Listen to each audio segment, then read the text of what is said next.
global altars descend. While everyone is sacrificing their most valuable possessions, longing for a reward of white light, you pull out a bag of spicy strips and toss them into the center of the altar. People around you mock you, calling you a broke loser just seeking attention. To their surprise, the altar erupts in a top-tier red beam of light. Within the light, a mythical item never seen before emerges. All because you awakened the unique ability, True Eye, which allows you to see the coordinates and requirements linked to every altar. As long as you offer the corresponding item based on the requirement, you can obtain the altar's highest reward. Little did they know, just a few hours ago, you were just a corporate slave drained of all savings by your ex-girlfriend. She took the Dior bag you just bought and turned around to step into a brand new Maybach. Walking down the street, you felt like the sky was falling. Unexpectedly, a loud bang actually echoed from the sky. Immediately after, countless altars descended from the heavens. In an instant, the entire world was shrouded in panic. Suddenly, a sharp pain shot through your eyes. When you opened them again, you discovered, on a nearby altar, a line of text appeared that only you could see. Altar number 666. Linked coordinate,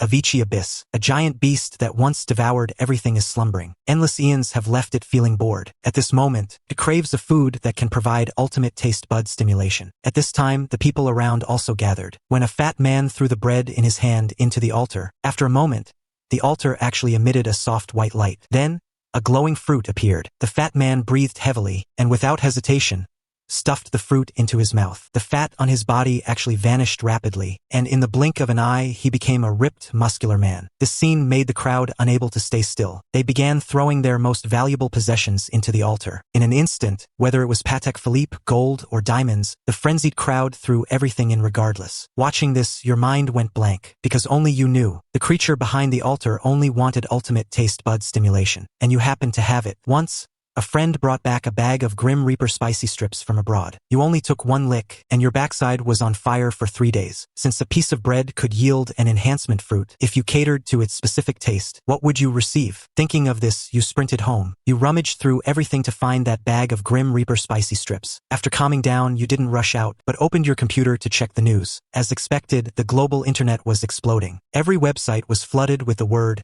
altar. A Middle Eastern sheik sacrificed a truckload of gold and was granted extraordinary power. A billionaire brought boxes of gold bars by truck, dumping them all onto the altar. Unexpectedly, he received a blue light reward. The altar returned a seed emitting a blue halo. After the billionaire swallowed it, he gained the terrifying ability to summon vines. Besides that, there was another piece of news that caught your attention. Sakura Country failed its sacrifice and summoned a man-eating demon. A kendo master sacrificed an ancestral ancient sword, but unexpectedly, a demon wrapped in black mist appeared. Currently, Sakura Country has suffered heavy casualties, and the military has intervened. You gasped while watching the news. It turns out that a failed sacrifice could also bring a terrifying disaster. Therefore, precisely sacrificing what the other party craves is crucial. Just then, your phone suddenly vibrated. Emergency announcement from the Long Kingdom government. Preliminary research has found that sacrificing to the mysterious altars carries huge risks and limits on attempts. Each person can only sacrifice to the same altar once. Each person can only sacrifice 3 times per day. At the same time,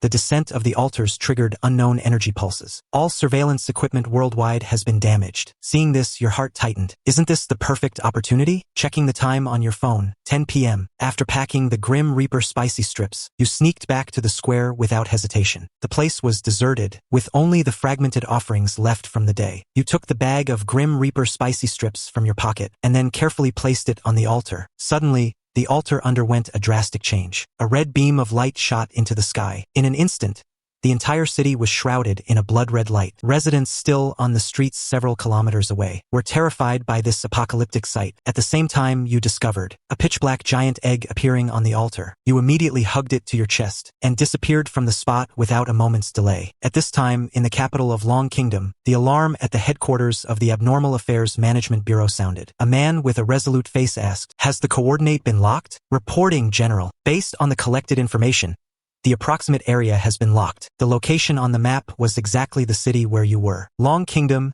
Jiangcheng, West District. The general's eyes brightened as he looked at the red circle. He immediately designated this as an S-class observation zone. Notify the Jiangcheng branch. Find out what that red light was at all costs. By now, you had already run home. Looking at the giant egg in your arms, you felt somewhat confused. What on earth is this? I can't exactly pry it open to make golden fried rice, right? Suddenly, A line of text appeared on the shell. Abyss Demonic Dragon Egg. Grade Mythic. Upon hatching, you will obtain an Abyss Demonic Dragon as a follower. This power can even tear apart gods. Looking at the description, you became excited. Anyone who plays games knows. Mythic is definitely the highest of all grades. This death spicy strip really didn't disappoint you. Suddenly, you realized something was off. Why can these eyes analyze even the items returned by the altar? You rushed to the bathroom, staring intently at yourself in the mirror. Sure enough, a line of golden text appeared. I have truth. Grade Unique. Can perceive the cause and effect of all things. Gazing at an altar reveals its connected plane coordinates and causal requirements. Gazing at altar-related items reveals grade,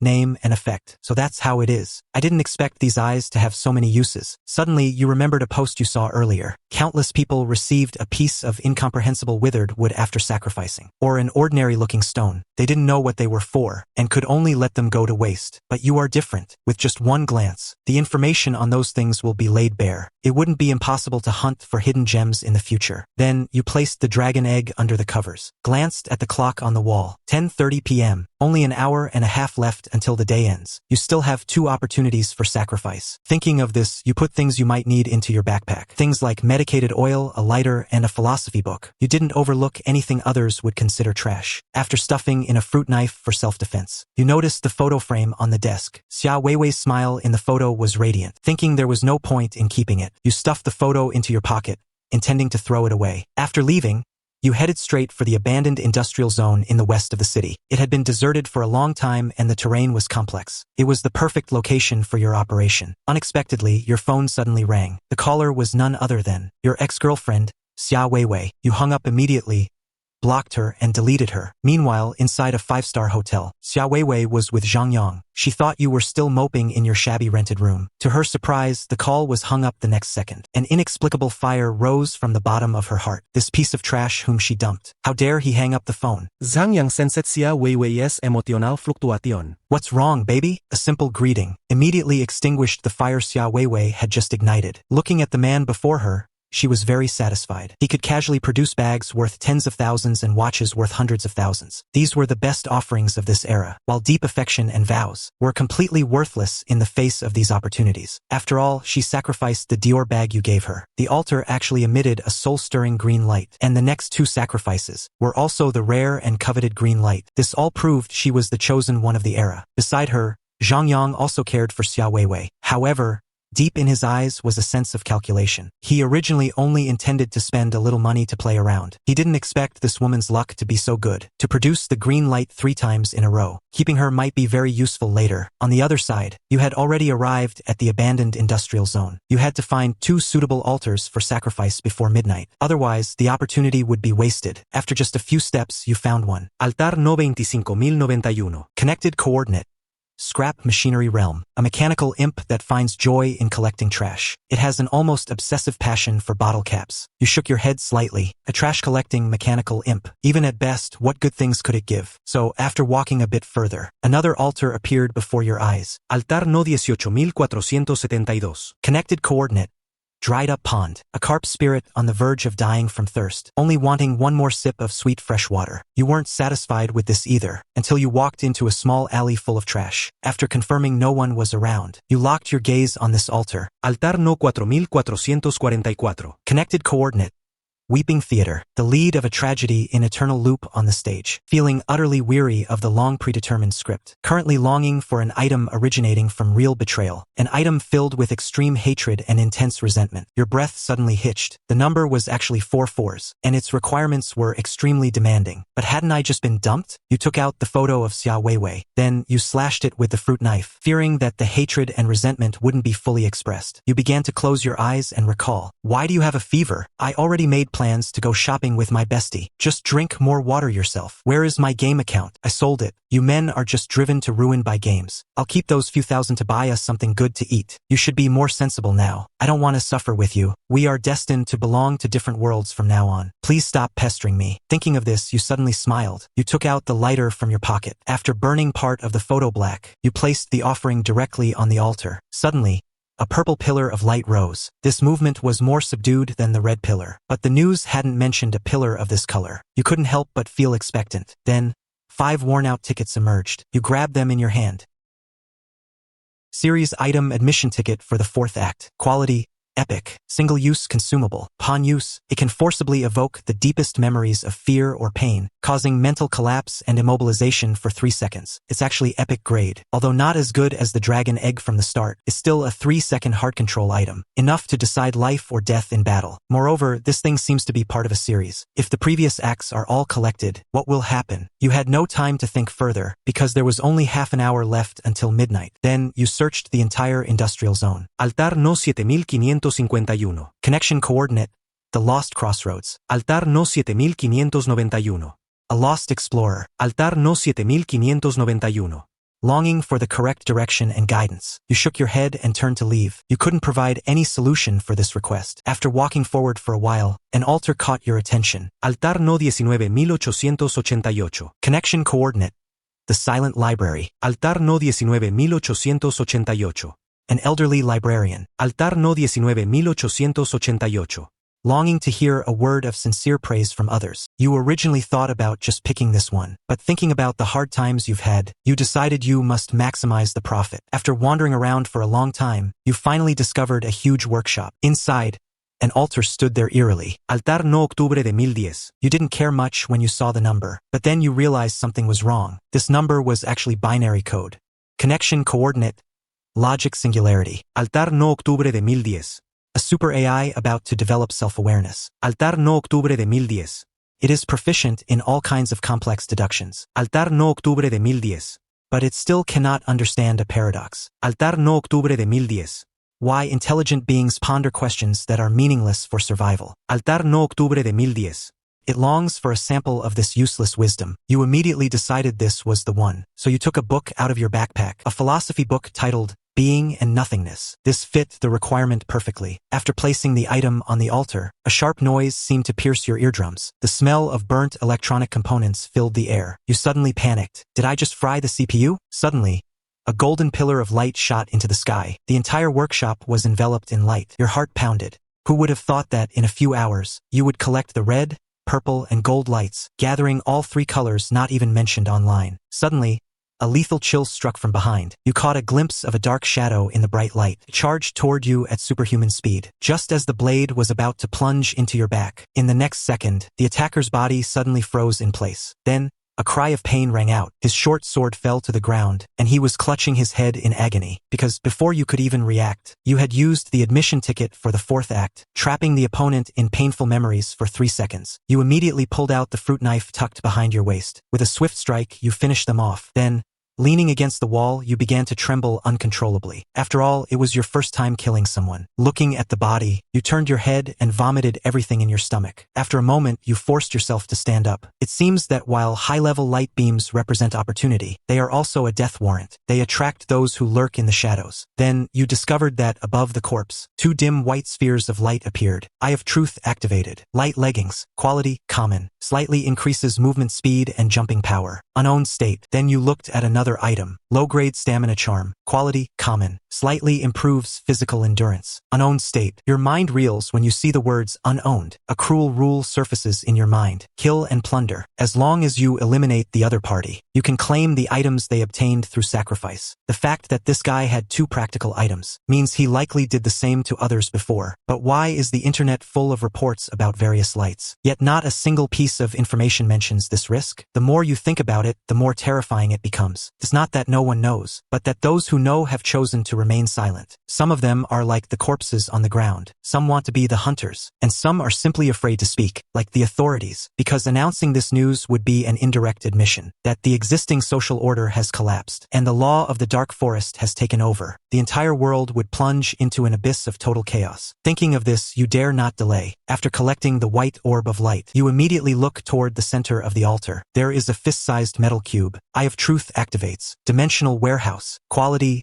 legendary. Upon binding, obtain a dimensional space with an initial volume of 1,000 cubic meters. Can store and retrieve altar-related items at will through thought. It's actually a legendary grade item, and it's a logistics support item. You immediately think of the magic dragon egg still at home. Putting it in the space is undoubtedly the safest option. The moment your finger touches the cube, a vast space appears within your consciousness. Then, with a thought, the admission ticket for the fourth act is also thrown in. After doing all this, you glance at your phone. It's just past midnight. Then you put away the blood-stained fruit knife, preparing to leave this place of trouble. However, just as you take 2 steps, suddenly, a massive bolt of lightning tears through the sky. Immediately after, rain as big as beans pours down. Just a moment ago, the moon was bright and stars were sparse. How did it suddenly start pouring rain? This rain is not right. You stay put, not daring to act rashly. Although you have an umbrella in your bag, you don't know if this rain is dangerous. After all, even something like the descent of the altar happened. It's not impossible for rainwater to cause mutations. Then you take out your phone to check. Sure enough, news about the rain pops up on the forum. The previous hot topic was the sacrificed items. Now it's all forum members asking, is it thundering and raining where you are too? Brothers, there's definitely something wrong with this rain. Don't get wet. Be careful of mutations. I got rained on. I haven't even touched a girl's hand yet. Don't let me mutate into a zombie. The posts are refreshing incredibly fast. Your heart sinks little by little. If this rain really causes infection, the consequences would be unimaginable. Before you can think of a countermeasure, suddenly, a red highlighted post makes your heart tighten. Holy shit!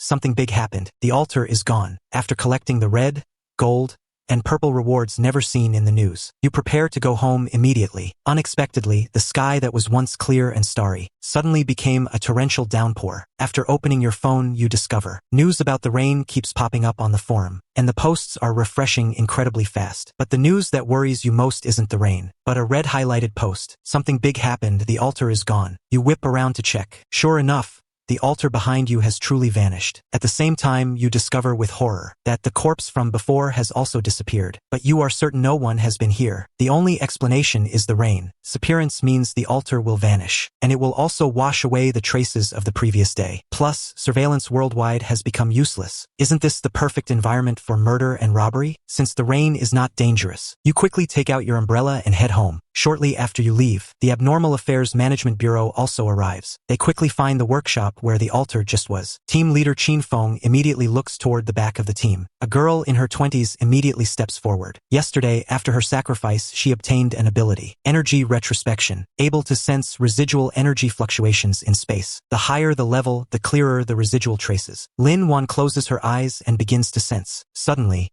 she lets out a muffled groan and falls backward. Qin Feng immediately helps her up. What happened? Lin Wan gasps for air, her voice trembling. There is a huge difference between here and last night's blue light scene. You could say that place was like fireflies, but here it's as bright as day, like the sun. A team member can't help but ask, could it be golden light? Qin Feng's expression immediately becomes extremely grave. Block off this area immediately. Conduct a thorough search. At the same time, report the situation to headquarters immediately. Tell them, I suspect a monster beyond imagination is hiding here. On the other side, you just get home and immediately put the magic dragon egg into the dimensional space. This way, I won't have to worry about the dragon egg being exposed. It would be great if the hatched demonic dragon could fit in there too. But before that, the first thing to consider is how to hatch it. Recalling the blood recognition from movies, you decide to give it a try. After squeezing a drop of blood onto the shell, a line of small text suddenly appeared on the egg. Hatching condition: absorb a sufficient amount of blood. This is pretty much what you expected, but using your own blood certainly won't be enough. You'll have to find a way tomorrow. After all, your nerves have been taut all day, and you are exhausted to the limit. Soon you fell fast asleep. 5 Uhr AM. A piercing alarm woke you up. You saw that the altar had actually refreshed. You opened your phone and checked the forum. You quickly reached a few conclusions. The gray rain at dawn does no harm to the body. It also stops at 5 AM. The altar refreshes at this time as well. After getting up, you plan to get some food on the street while thinking about where to get enough blood. You had just arrived at the restaurant and ordered a bowl of noodles when you opened your phone to check the forum. However, today's content was all about sacrifices. Many people had become gamblers just to sacrifice to the altar. But while you were eating your noodles, you overheard a conversation between 2 men nearby. One man said mysteriously, "Look at those people outside. All they know is sacrificing to the altar, offering up antique jades like gamblers.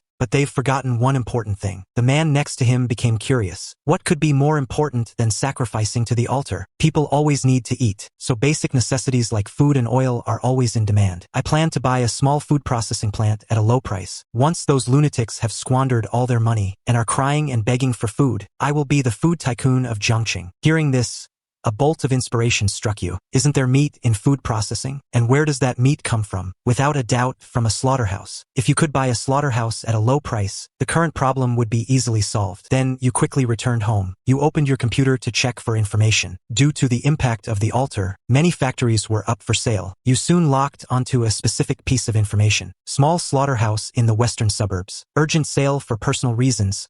Price negotiable. Without any hesitation, you made the call. You quickly coordinated a time with the other party, preparing for a face-to-face meeting. After hanging up, you checked your balance. In some people's eyes, this amount of money might not even be enough for one decent sacrifice. But now, it might buy you a dragon's nest of your own. At 2 p.m., you arrived at the western suburbs of Jiangcheng. A middle-aged man immediately came to greet you. He then began introducing the factory building. This slaughter line was just expensively maintained last month, and that cold storage over there has excellent cooling. But you scanned the surroundings without saying a word. Your cold demeanor made the other party feel uncertain. He tentatively quoted an inflated price. You didn't speak. You just shook your head. After some bargaining, you finally bought the place for 40% of the asking price. After signing the agreement, he handed the keys to you. He also gave you the phone numbers of nearby farms, solving the supply problem directly. After inspecting the purchase site, you pushed open a hidden underground compartment. It was a dilapidated storage room. Suddenly, the eye of truth sensed a faint energy fluctuation. After carefully pushing aside the wooden boards, an altar appeared before your eyes. The altar's appearance was crimson red, and the sound of a beating heart could be heard. Suppressing your fear, you activated the eye of truth. A sharp pain shot through your eyes. Text burning with blood-colored flames appeared. Until crimson. Special attribute. Eternal altar. This altar exists permanently. It does not count towards the daily sacrifice limit. Number of sacrifices. Unlimited. Special attribute.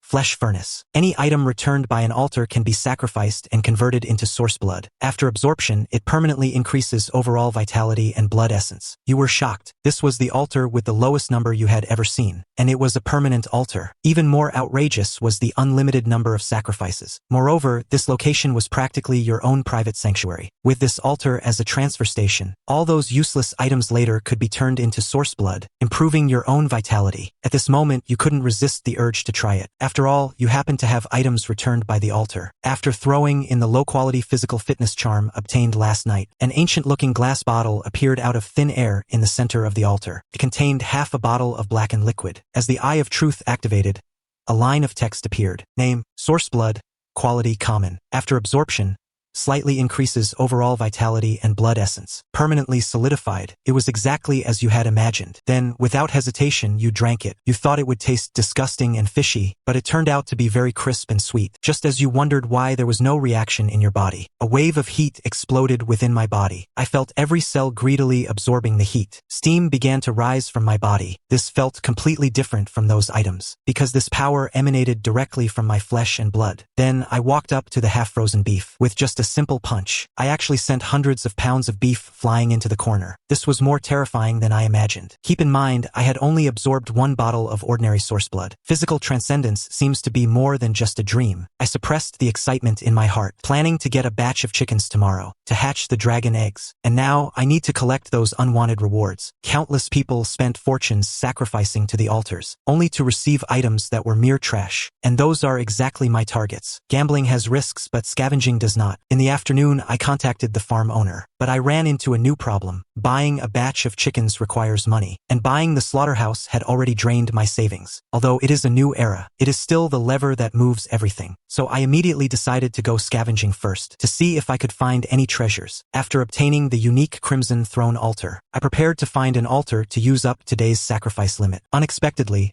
just as I arrived at the vegetable market, a piercing scream suddenly echoed from ahead. I saw a humanoid monster wearing tattered monk robes, tearing into a passerby. I immediately activated the Eye of Truth. Carnivorous abomination monk, common calamity, falsely accused of stealing mutton, a guardian warrior monk who was beaten to death. It hates all offerings related to meat. I understood instantly. Some genius sacrificed meat products, which summoned the calamity monster from the black light. Talk about walking straight into the line of fire. Suddenly, several SUVs sped over and the doors flew open. Several figures immediately jumped out. Leading them was Qin Feng, the head of the Abnormal Affairs Management Bureau. He gave orders with a cold expression. The scene was quickly cordoned off. The onlookers were swiftly evacuated, but I remained nearby, not leaving. I saw Qin Feng look at the woman behind him. Chief Qin, the energy fluctuation is strong. Be careful. Lin Wan's expression was serious. I heard everything clearly from behind the police line. Holy crap. Holy crap, she can actually perceive energy fluctuations. Isn't she basically a human detector? Suddenly, sensing something, Lin Wan looked straight at me. Our eyes met instantly, and I suppressed my inner shock. On the surface, I maintained the curiosity and fear of a common citizen. I saw Lin Wan's brow furrow slightly. She had just felt a strange energy fluctuation, but it was too weak for her to be sure. Could it be an illusion? Just then, the evil monk in the market let out a roar. Qin Feng immediately ordered his team to open fire for suppression. Unexpectedly, the evil monk wasn't afraid of firearms at all. Seeing this, Qin Feng waved his hand. Squad 2, move in. No sooner had he spoken than two figures shot out to the left and right. One of them was so fast they left afterimages, raising a dagger to attack the evil monk's nape, while the other lifted a massive iron frame, smashing it down hard onto the monster's head. The fierce assault left the evil monk with a clear opening. Qin Feng seized the opportunity to step in personally. The long blade in his hand was instantly wrapped in blinding electricity. With a single strike, he severed the evil monk's head. I was somewhat shocked seeing this. Their coordination was perfectly seamless, and there is a huge gap between me and them right now. I need to hurry up and level up. Seeing the sun about to set, I prepared to find a safer place to search for altars, so I decided to head towards the suburbs. Although I saw several along the way, their overall quality was even worse than on the first day. Just as I was passing through some unfinished buildings, the Eye of Truth suddenly captured a faint energy fluctuation. I followed the stairs up to the second floor. A uniquely shaped altar appeared before my eyes. Altar number 1955, connected to the beacon. Eternal Clock City, a clockmaker god who pursued ultimate precision. Because the eternal clock he created was too perfect, he fell into an endless boredom. He longed to make some changes. Seeing this, I couldn't help but complain. Talk about having too much time on one's hands. Although the altar number is low and might have good items, but time is invisible and intangible. I really couldn't think of any offering that would fit the requirements, so I had no choice but to leave and look for other altars. As I continued deeper into the suburbs, I once again discovered a mysterious altar woven from spider silk. Altar number 37112, connected to the beacon. Spider Demon Nest. A spider demon mother who had lost her voice. Her children cry every night because of nightmares. She wants to sing the spider demon lullaby once more to soothe them. After reading the requirements, my head started buzzing. I can't even hum a single human lullaby, let alone this spider demon lullaby. Thinking of this, I turned and left helplessly. Hitting a wall twice in a row made me feel a bit anxious. Just as I was about to give up on this area, a faint light at a bus stop caught my attention. I walked quickly toward the light. An altar built entirely of matchsticks appeared. Just by standing around it, I was overwhelmed by a feeling of sadness. I immediately activated the Eye of Truth. Altar number 23333, connected to the beacon. Snowy Night Street Corner. A little match girl in the middle of a blizzard. She feels unprecedented confusion and sadness because she cannot understand why the passersby no longer need the matches in her hand. After reading the description, you find it hard to believe. This familiar character setup and sad atmosphere. Isn't this just the little match girl? A fairy tale has actually become a plane of existence. But shock is one thing. This altar might actually have some secret. After thinking it over, you take out a newly bought lighter and place it upon the altar built of matches. Times are evolving. If you can't catch the trend, how can you sell matches? Just as you finish speaking, a sudden change occurs. A humming sound echoes from the depths of the altar. Then, a purple beam of light blasts out from the altar. Here it comes. You immediately gaze at the altar's reward. You see a palm-sized matchbox floating there. Huh? That's it. Seeing the item, your head is full of question marks, but you still step forward quickly and grab it. An uneasy feeling emerges. Name, Matchbox of Hope.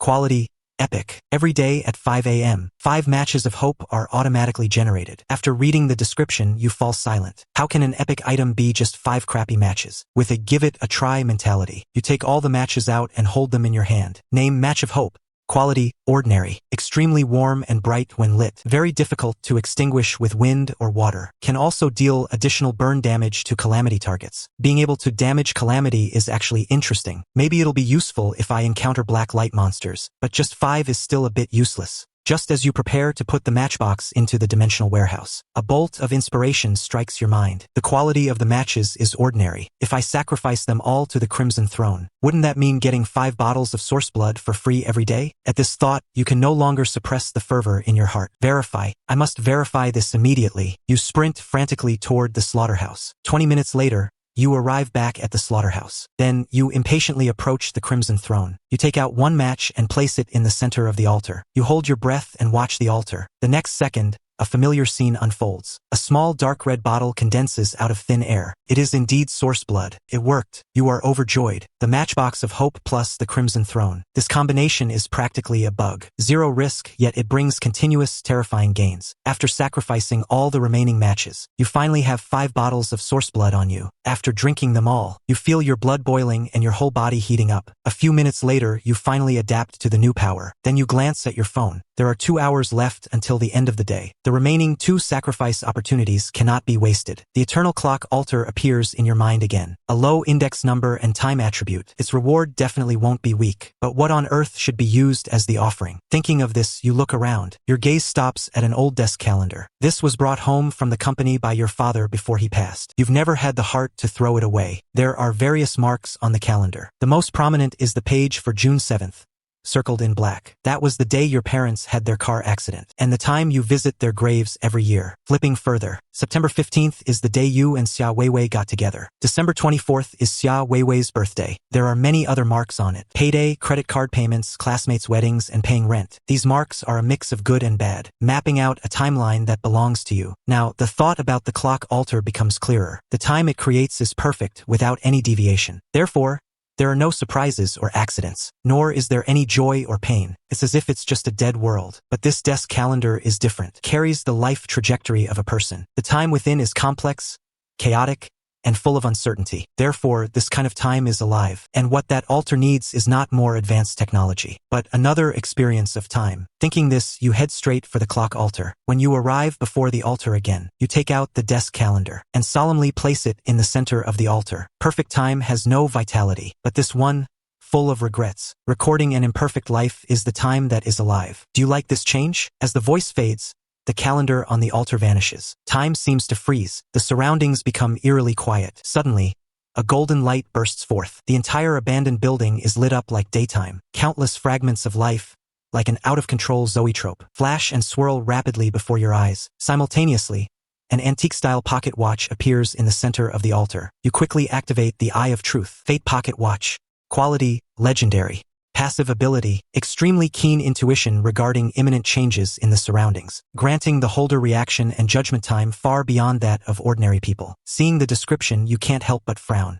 What use is this? But when you hold the pocket watch in your hand, a profound and mysterious feeling washed over me. Only then did you realize how ignorant you were. This pocket watch doesn't provide ordinary strength or speed, but rather control and consciousness, allowing your superhuman blood chi and strength to be perfectly utilized. To be safe, you quickly placed the Fate pocket watch into the dimensional warehouse. But to your surprise, the sense of resonance with the world did not fade. Instead, it remained active. It worked. If you encounter attackers again in the future, you can completely avoid using any trump cards and calmly counterkill them. Then you check the time again. 10:40 p.m. Just over an hour until the altars refresh. There's one last chance for a sacrifice. However, after scouring the area, you only found 2 useless altars. One linked to a swamp inhabited by giant mosquitoes. The other connected to the dung beetle paradise. Suddenly, faint shouting and cursing echoed from afar. There are actually people here. Instantly alert, you crouched low and sneaked over. In an open-air storage yard, 2 groups of people were in a standoff. Beside them stood an altar emitting a faint pink glow, shaped like a slender, jade-like hand. Your heart began to race uncontrollably. Just by looking at it, this one wasn't simple. Then, you activated the Eye of Truth to examine it. Altar number 969, connected to the beacon,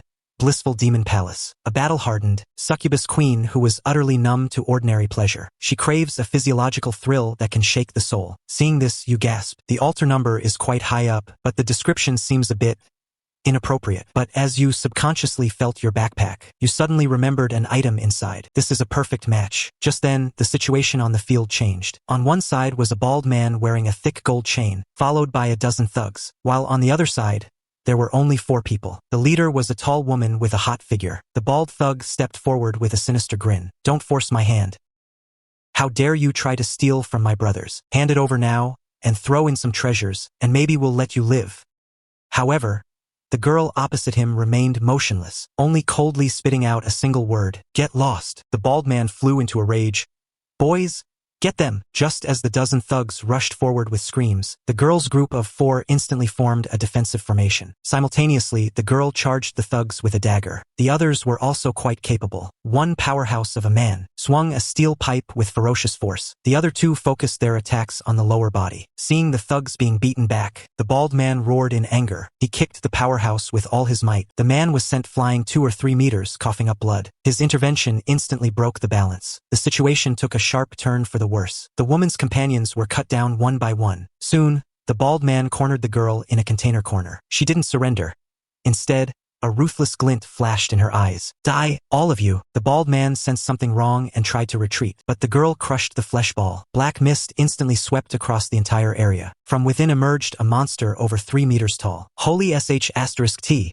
A black light monster. The thugs were all terrified, but an even more terrifying scene unfolded. The moment the monster appeared, it suddenly turned around and immediately tore the nearest thug in half. The bald man was horrified. Mad woman! This woman is insane.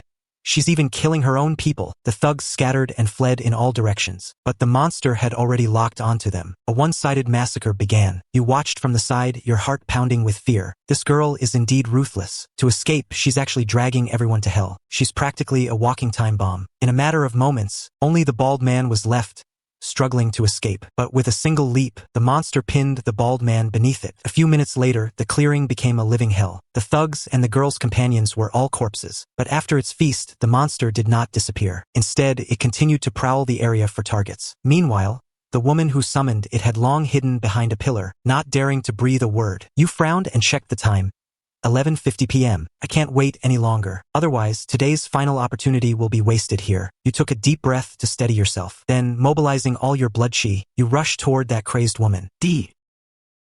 The woman behind the pillar immediately sensed something was wrong, but she didn't choose to run. Instead, she gripped her dagger and fought back fiercely. She lunged at an extremely sharp angle, stabbing directly for your heart. Previously, it would have been hard to dodge this attack, but now, with the boost from Origin Blood and the pocket watch, the enemy's attack trajectory was ridiculously clear. You could even predict her follow-up move after you dodged. Then you lean slightly to dodge the attack. Before she can counterattack, another slash cuts through her arm. Then another slash hits her other hand. In an instant, both of the woman's hands are useless. She begins to scream and beg for mercy. We can talk this through. Have some mercy on a lady, big brother, but your eyes are cold, without a shred of pity. Once you strike, you must root out the problem completely. Then, the fruit knife in your hand aims straight for her throat. This strike is impossible to avoid. However, the moment the blade is about to touch her neck, the woman lets out a scream. Bang!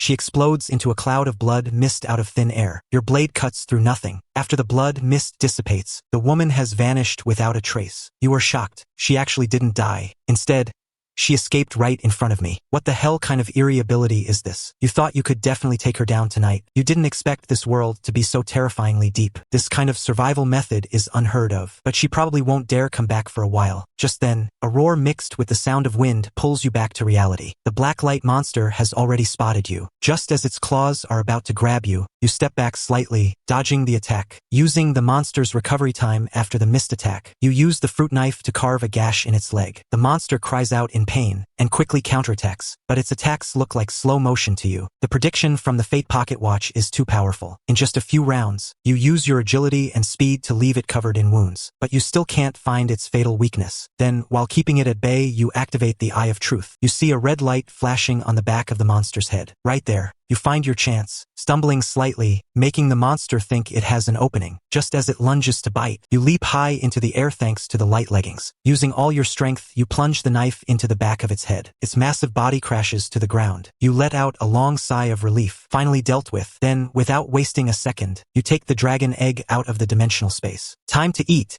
baby. Then you place it beside the monster's corpse. The dragon egg seems to come alive. The pool of blood on the ground vanishes at a visible speed. Even the monster's corpse shrivels up in a short while. At this moment, a line of small text appears on the egg. Hatching progress, 2%. You feel excited. The nurturing route was indeed the right choice. Then, filled with joy, you place the dragon egg where the two groups were fighting. Soon, the dragon egg absorbs all the blood on the ground. A few scattered light orbs pop up beside the corpses. You scan them briefly, see nothing of value, and throw them all into the dimensional warehouse. Once back, you'll exchange them all for source blood. This is practically a huge harvest. After finishing everything, you focus your gaze on the seductive succubus altar. A succubus queen craving stimulation? Feel the charm of fire and ice. After taking out the menthol oil, you place it directly on the altar. Suddenly, two jade-like hands seem to come to life. At the same time, A purple light quickly envelopes you. You thought that with this level of stimulation, it should at least be a red light mythic grade. Unexpectedly, it's only a purple light. It seems this queen has had too much experience already. But in the next second, a strange change occurs. The purple energy doesn't dissipate. Instead, it gathers into a human shape on the altar. A blurry figure slowly emerges. You instinctively grip your knife tighter. But to your surprise, it is a woman with a perfect figure. On top of her head, grow a pair of delicate, small demon horns. Behind her, a tail with a heart-shaped tip is gently swaying. This is a living succubus. Her dreamy gaze falls upon you. Man, you have successfully pleased me. As a reward, I shall grant you a chance to have any wish fulfilled. The succubus's voice makes your throat dry. The blood in your whole body begins to flow uncontrollably toward a certain place. Holy crap! I actually pulled a hidden edition wife. However, in this extremely suggestive atmosphere, a highly discordant humming sound rings out. The dragon egg beside you suddenly vibrates violently. Before you can react, an indescribable, terrifying suction erupts from the black egg. The newly formed succubus's expression freezes. She senses the danger of death. That suction is completely unreasonable, dragging her straight toward it. The moment she touches the dragon egg, she is instantly transformed into pure purple energy, swallowed by the dragon egg. Dead silence surrounded everything. You were frozen in shock. Your mind went blank. What happened? Where is my epic wife? The dragon egg on the ground seemed to burp. Then it slowly flew back into your arms. You held it, hands trembling, because the text on the dragon egg was skyrocketing. The hatching progress had surged to 41%. The energy of an epic succubus is actually this high. At the same time, you noticed a purple glow on the egg. A few small heart marks appeared on it. The abyssal demonic dragon and the heart marks merged. The dragon egg rubbed against you restlessly. You knew that succubus wife wasn't coming back. You poked the shell fiercely. You'd better hatch into a beauty to make it up to me. Just then, a bolt of thunder flashed across the sky. The gray rain descended. You ducked under a nearby eave. All traces of the previous fight vanished quickly. Then you began to review the previous battle. The woman's escape left you feeling displeased, like a venomous snake hiding in the shadows. You decided to enter a small 3-story building, to see if you could catch her, to launch a surprise counterattack, to completely eliminate this hidden menace. On the other side, headquarters of the Dragon Kingdom's Anomaly Affairs Management Bureau, a researcher in a white lab coat rushed in. General, good news, we have cracked the secret of the gray rain. General Li looked up in disbelief. Tell me more. Professor Zhou took a deep breath. We analyzed the unknown active substance in the rain, found that it is harmless to the human body, but it can temporarily neutralize supernatural powers. What? General Li was stunned. In the command center, all the high-ranking officials had looks of disbelief on their faces. Professor Zhou spoke with great excitement. This effect lasts until the gray rain completely evaporates. Only then will abilities recover. This means, between 12 a.m. and 5 a.m., those sacrificers who think they are powerful, as long as they touch the rain, will be reverted to their original state, becoming ordinary humans. A sharp glint flashed in General Li's eyes. If this is indeed the case, then we can take advantage of the rainy night to capture the sacrificers who have escaped control. Professor Zhou added further. This rain cannot be stored, but if we can extract the active substance, we can make inhibitors or high-pressure water guns. If this succeeds, it will be the sharpest weapon in our hands. Inside the abandoned building, you were scrolling through the forum, waiting for that woman, but suddenly a post flashed by. Shocking secret. Whatever you do, don't go out in the rain. You will turn back into a mortal. When you instinctively clicked on it, you found that the post had already been deleted. You immediately sensed that it was deleted intentionally. If this news is true, then does it mean that crazy woman in the rain won't be able to escape as a blood mist? But immediately after,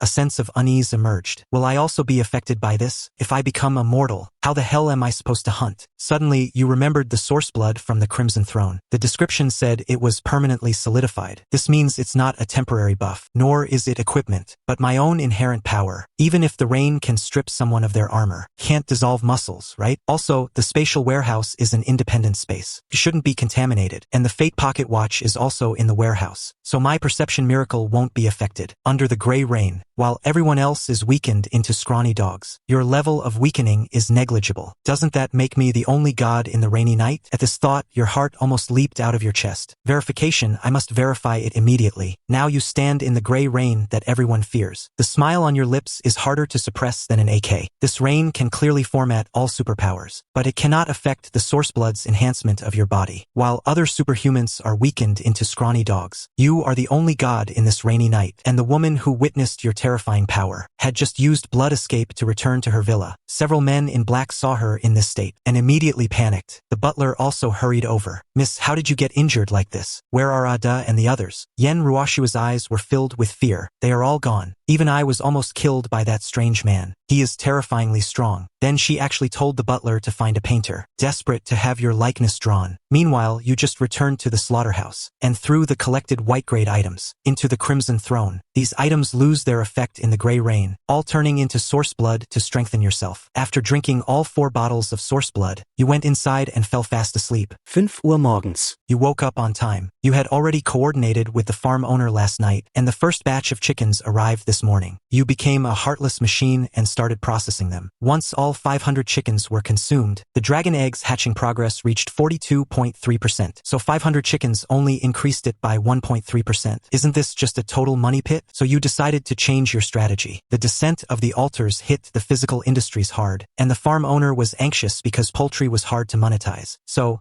as long as the poultry could quickly become semi-finished products, and they found their own sales channels, you would only earn the processing fee. Meanwhile, it would be enough for the dragon egg to absorb them. Then you called the farm owner and got straight to the point with your idea. You both hit it off immediately. In the afternoon, Boss Wong delivered another 500 chickens. He also wanted to send chickens from his peers. You knew he wanted to be a middleman to earn a commission, but before the dragon egg hatched, you were more than happy for him to provide more poultry. After seeing Boss Wong off, the flesh mill started working again. This time, you didn't chase efficiency like you did in the morning. Instead, you chose to control the angle and force of the knife. This was a special kind of cultivation. You could feel yourself and the knife in your hand becoming more in sync. This repetitive labor made your control over power increasingly effortless. As night fell, the dragon eggs hatching progress reached 43.6%. You put on your bag and headed out. Night is the best time for sacrifices. On the other side of the city, Xia Weiwei and her boyfriend Zhang Yang arrived at the Nightfall Bar. The two found a man calling himself Brother Long. After paying a 500,000 introduction fee, Brother Long gave them a mysterious location. Soon, Xia Weiwei and Zhang Yang drove there. Zhang Yang was incredibly excited on the way. Once we enter Jiangxing's largest shadow organization, we'll be able to walk wherever we want in Jiangxing. Your trash ex-boyfriend and those nobodies will never dare to provoke us again. A glimmer of anticipation flashed in Xia Weiwei's eyes. That loser is probably eating scraps somewhere right now. And yet he dared to block me. He hasn't even replied to a message for days. On the other side, you sneezed while searching for the altar. You had just experienced the darkest moment of your life, pulling a blue-grade item from the altar, Windwalker boots. Although this item can greatly increase movement speed, it becomes completely useless on a rainy night. After returning, you'll offer it to the Crimson Throne first, to see what grade of source blood it can exchange for. Until after 11 p.m., you found something glowing by the small river. As you approached, you discovered that this was an altar with different left and right sides. On the left side of the altar was a fire phoenix emitting a red glow. On the right side of the altar stood a dull, lightless heavy ruler. You quickly activated the Eye of Truth, only to find that the two altars were actually linked. A faint energy maintained the connection between them. To think there's such a thing as twin altars. Unexpectedly, the more you looked, the more shocked you became, because both altars had significant origins. Fire Phoenix Altar, number 7766, linked to the beacon of the Nine Heavens immortal realm. The favored daughter,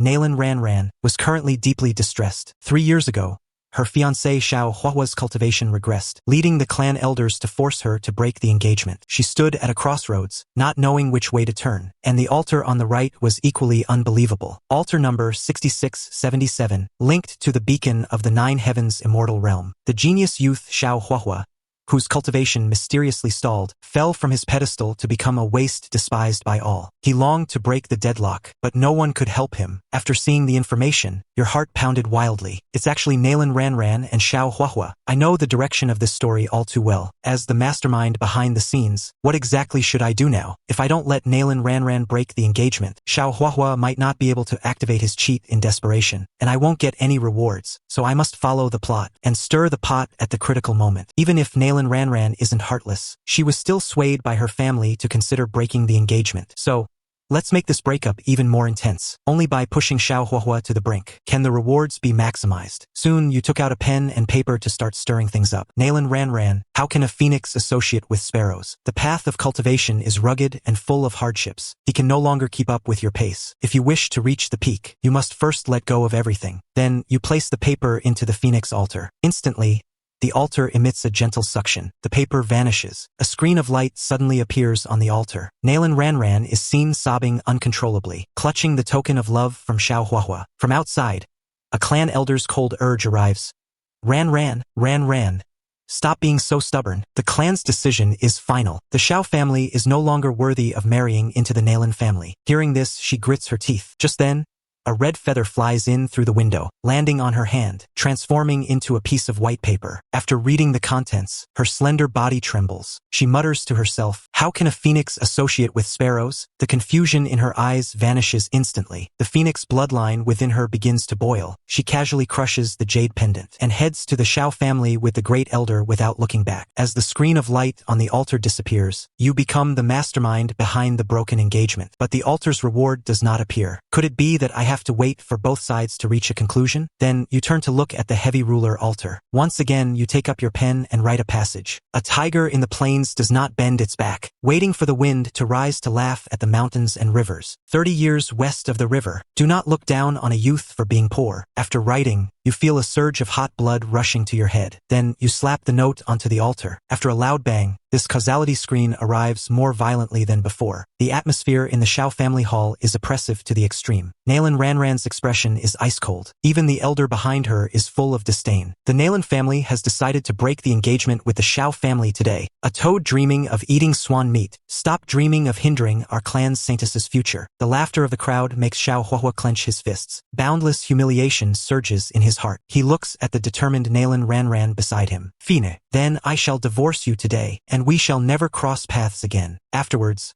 Xiao Huahua roars at the sky in the back mountains. Just as he is about to break down, a note carrying your will drifts down, sticking directly onto his face. He is momentarily stunned. He unfolds the note, and words full of Chunibyo energy enter his sight. 30 years east of the river. Do not look down on a youth for being poor. Xiao Huahua's body trembles violently. The flame in his heart, nearly extinguished, suddenly erupts. My fate is mine to decide, not heaven's. I, Xiao Huahua, will never sink into despair. Just as this strong conviction reaches its peak, the black ring on his right hand emits a brilliant light. An aura that has slept for eons awakens from within. Little fellow, you've suffered all these years. The screen of light outside completely explodes at this moment. Simultaneously, a surge of energy crossing time and space crashes onto the altar. I didn't expect the feedback to be so earth-shattering. What quality of reward could this be? You stare intently at the altar. On the left, the phoenix altar emits a black light soaring into the sky. Instantly, a terrifying aura erupts from it. It contains extreme anger and resentment. Holy crap,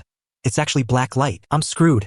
I need to run now. Just then, the heavy ruler altar on the right also erupts with a pillar of energy. A dazzling red light instantly illuminates the entire sky. Seeing this, you pause in your tracks. It's actually a red light reward. Why the hell would I run now? Looking at the feedback from the two altars, your scalp tingles. One emits a soaring black light, the other a red light that could drive anyone mad. You immediately decide not to flee. Then, you turn and run toward the heavy ruler altar. You grab the item appearing in the red light, a dagger emitting black gas. At the same time, the ground beneath you shakes violently. A figure suddenly appears from the black light altar. Her face is 70% similar to Nalan Ranran's, but her expression is utterly manic, and her voice is filled with resentment. You made me lose him. You hurriedly activate the Eye of Truth. Heart Demon Wraith of Nalan Ranran. Possesses epic rank quality. Epic.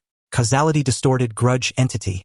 Calamity. Possesses the same bloodline as Nalan Ranran. Obsessive manic paranoid.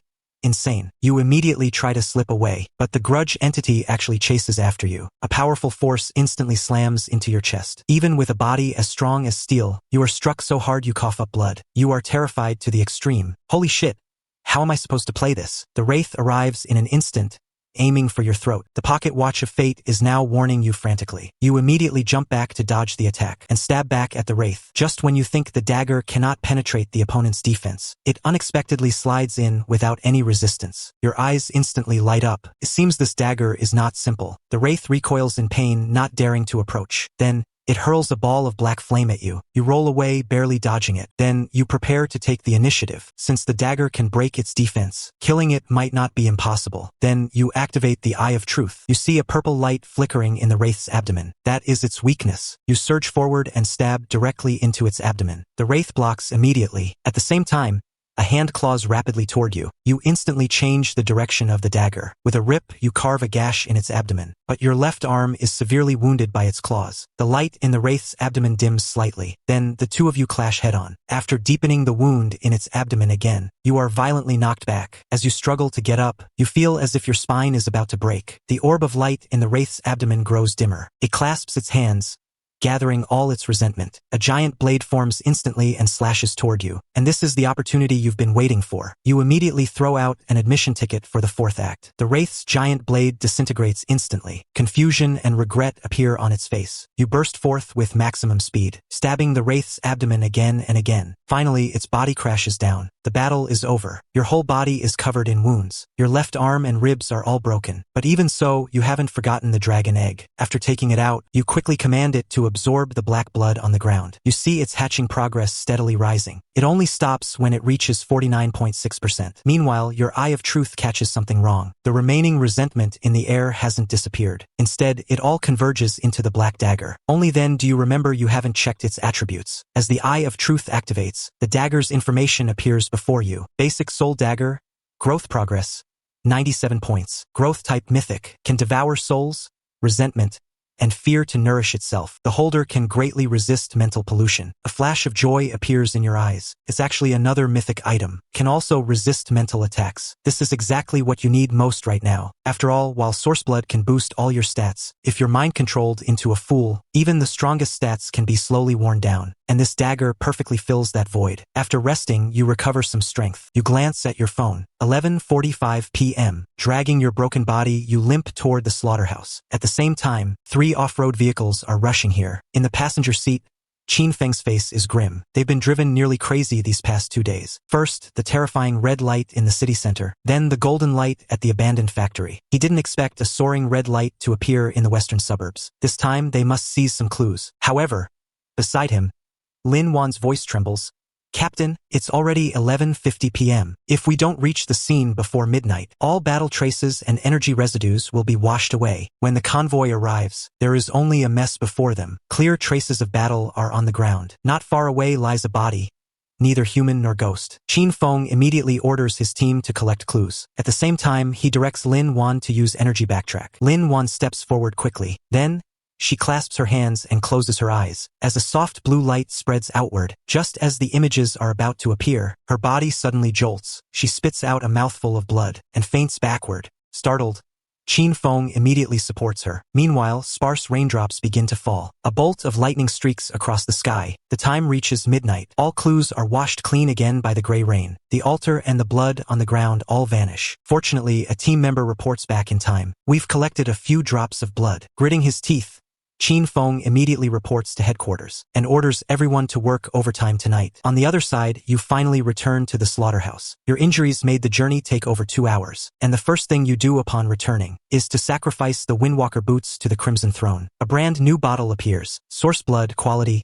excellent. After absorption, it significantly boosts overall vitality. Permanently solidified. Seeing the words, significantly boost vitality, you feel a sense of anticipation. Then you drink it all in one go. Unexpectedly, your body begins to shake violently. You feel a surge of power racing through your body. Bones and wounds are healing frantically. This excellent source blood is truly the best life-saving medicine. A moment later, the wounds begin to scab. Then you take out the dagger again. Tonight's battle has created a bond between you and this weapon. Starting tomorrow, you must continue slaughtering chickens. And from now on, every chicken you slaughter will improve your striking technique, the dragon egg's progress, and the dagger's growth. A true trinity achieving a perfect closed loop. Early the next morning, you find that the wounds on your body have mostly healed. Then you take out 5 brand new matches for sacrifice. After drinking the 4 bottles of source blood you obtained, you call Boss Wang of the livestock farm, asking him to bring over all his current stock. Soon, 1,200 chickens are delivered. You pull out the soul dagger and begin cultivating. After a whole morning of processing, the soul dagger's growth progress reaches 197 points, and the dragon egg also increases by a bit, finally reaching a 54% hatching progress. Just then, the dragon egg finally shows some movement. A small crack appears on the surface of the shell, and a fluffy tail pokes out. The tip of the tail is actually a familiar heart shape. Wasn't the devoured succubus's tail just like this? Good. Good, as expected of the dragon egg I worked so hard to raise. You must hatch into a little dragon girl for me. On the other side, Yen Ruoxue and her group arrive at an abandoned storage yard. Following beside her is none other than Xia Weiwei. It turns out Xia Weiwei,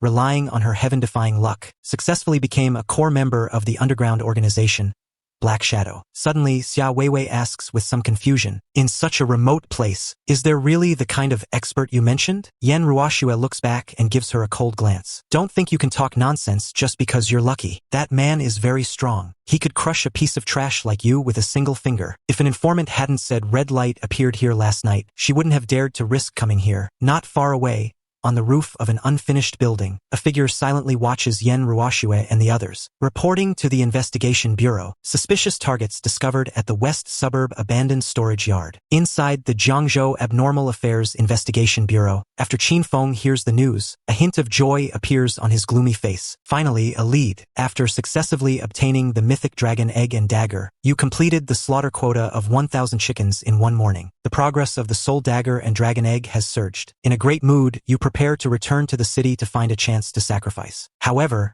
just as you enter the bustling pedestrian street, you hear a shrill and desperate scream. You see a middle-aged man clutching an empty box and wailing, "My wife left me. My daughter doesn't recognize me. What's the point of living anymore?" The security captain nearby looks disgusted. "Do you think this is a wishing well? Why didn't you think of the consequences when you were gambling like a dog?" The people around are all whispering about the man. You learn what happened from the chatter. It turns out the man sold his house for a jade pendant, just for today's single sacrifice. In the end, the altar only gave back a useless club. You cast your gaze upon the altar that caused this tragedy. It has a peculiar shape and glows with a golden light. No wonder the man was willing to gamble here. Then you activate the Eye of Truth. Altar no 17,626. Connected to the Beacon Goblin's abandoned vault. A goblin collector who grew tired of gold and jewelry, longing to collect the world's most advanced technological creations. Seeing the description, you can't help but smirk. The jade ring the man spent everything to buy was given to a goblin who loves tech products. This outcome was destined from the start. At this moment, the security captain signals his men to drag the man away. Suddenly, an arrogant voice cuts through the crowd. "Wait!" A very seductive figure walks over. It is none other than Xia Weiwei. She lifts her chin, enjoying the greedy gazes around her. Then, she glances at the middle-aged man. "If you die, you'll truly have nothing left. Do you want to get back everything you lost?" Hope instantly ignites in the middle-aged man's eyes. "Ido, I'll do whatever you want. If you want sacrifice offerings every day to take a gamble, then come with me." Xia Weiwei snaps her fingers, and the bodyguards behind her immediately hoisted the middle-aged man up. The surrounding crowd is completely shocked. Is this beauty here to do charity? Wasn't it always rich second-generation heirs keeping good girls? How has the plot reversed like this? Two thugs outside the crowd sneer upon hearing the discussion. "You don't know shit. This is called farming." Although many people don't have money for sacrifice offerings, some have plenty of money to buy them, but unfortunately, they don't have enough sacrifice attempts. That's where these farmed wastes come in handy. Everything they obtain from sacrifices must be handed over. If they pull something good, they'll be given delicacies to enjoy life. If they fail to pull anything good for a while, they'll be kept until they're completely useless and drained of every last bit of value. In other words, a human slot machine. You hear everything clearly from the side. However, other people's fates have nothing to do with you. But just as you turn to leave, a voice comes from behind you. "Hey you, wait a second." You recognize it as Xia Weiwei's voice, but you ignore her and keep walking. "Stop. Are you deaf? I told you to stop." Instantly, several bodyguards in black rush forward and surround you. Forced to stop, you slowly turn around. You see a twisted sense of pleasure on Xia Weiwei's face. Ever since she clung to Black Shadow, the city's largest underground organization, consecutive green lights have made her a favorite within the organization. But you were like a thorn in her heart. How dare a waste block and delete her? But she didn't expect you to deliver yourself today. With arms crossed, she mocked you condescendingly. "You blocked me, yet you couldn't resist coming back. Are you regretting it? But it's too late for regrets now." Laughter and whispers immediately erupted from the crowd. Where did this pretty boy come from? Why does he sound like an ex? A toad lusting after a swan exactly like this. However, at this moment, your stomach was growling. You were in no mood to deal with Xia Weiwei. Seeing your indifference, Xia Weiwei finally lost her patience. "You're still pretending?" Suddenly, she kicked off her right high heel. Then she took off her black stockings in public. "Don't you want to beg for my mercy? Kneel down and kiss my toes now, and I'll reward you with 20,000 as dog food money." As she spoke, she pulled a thick stack of cash from her bag. Seeing this, the crowd began to cheer and jeer. "This guy is lucky. Lick it."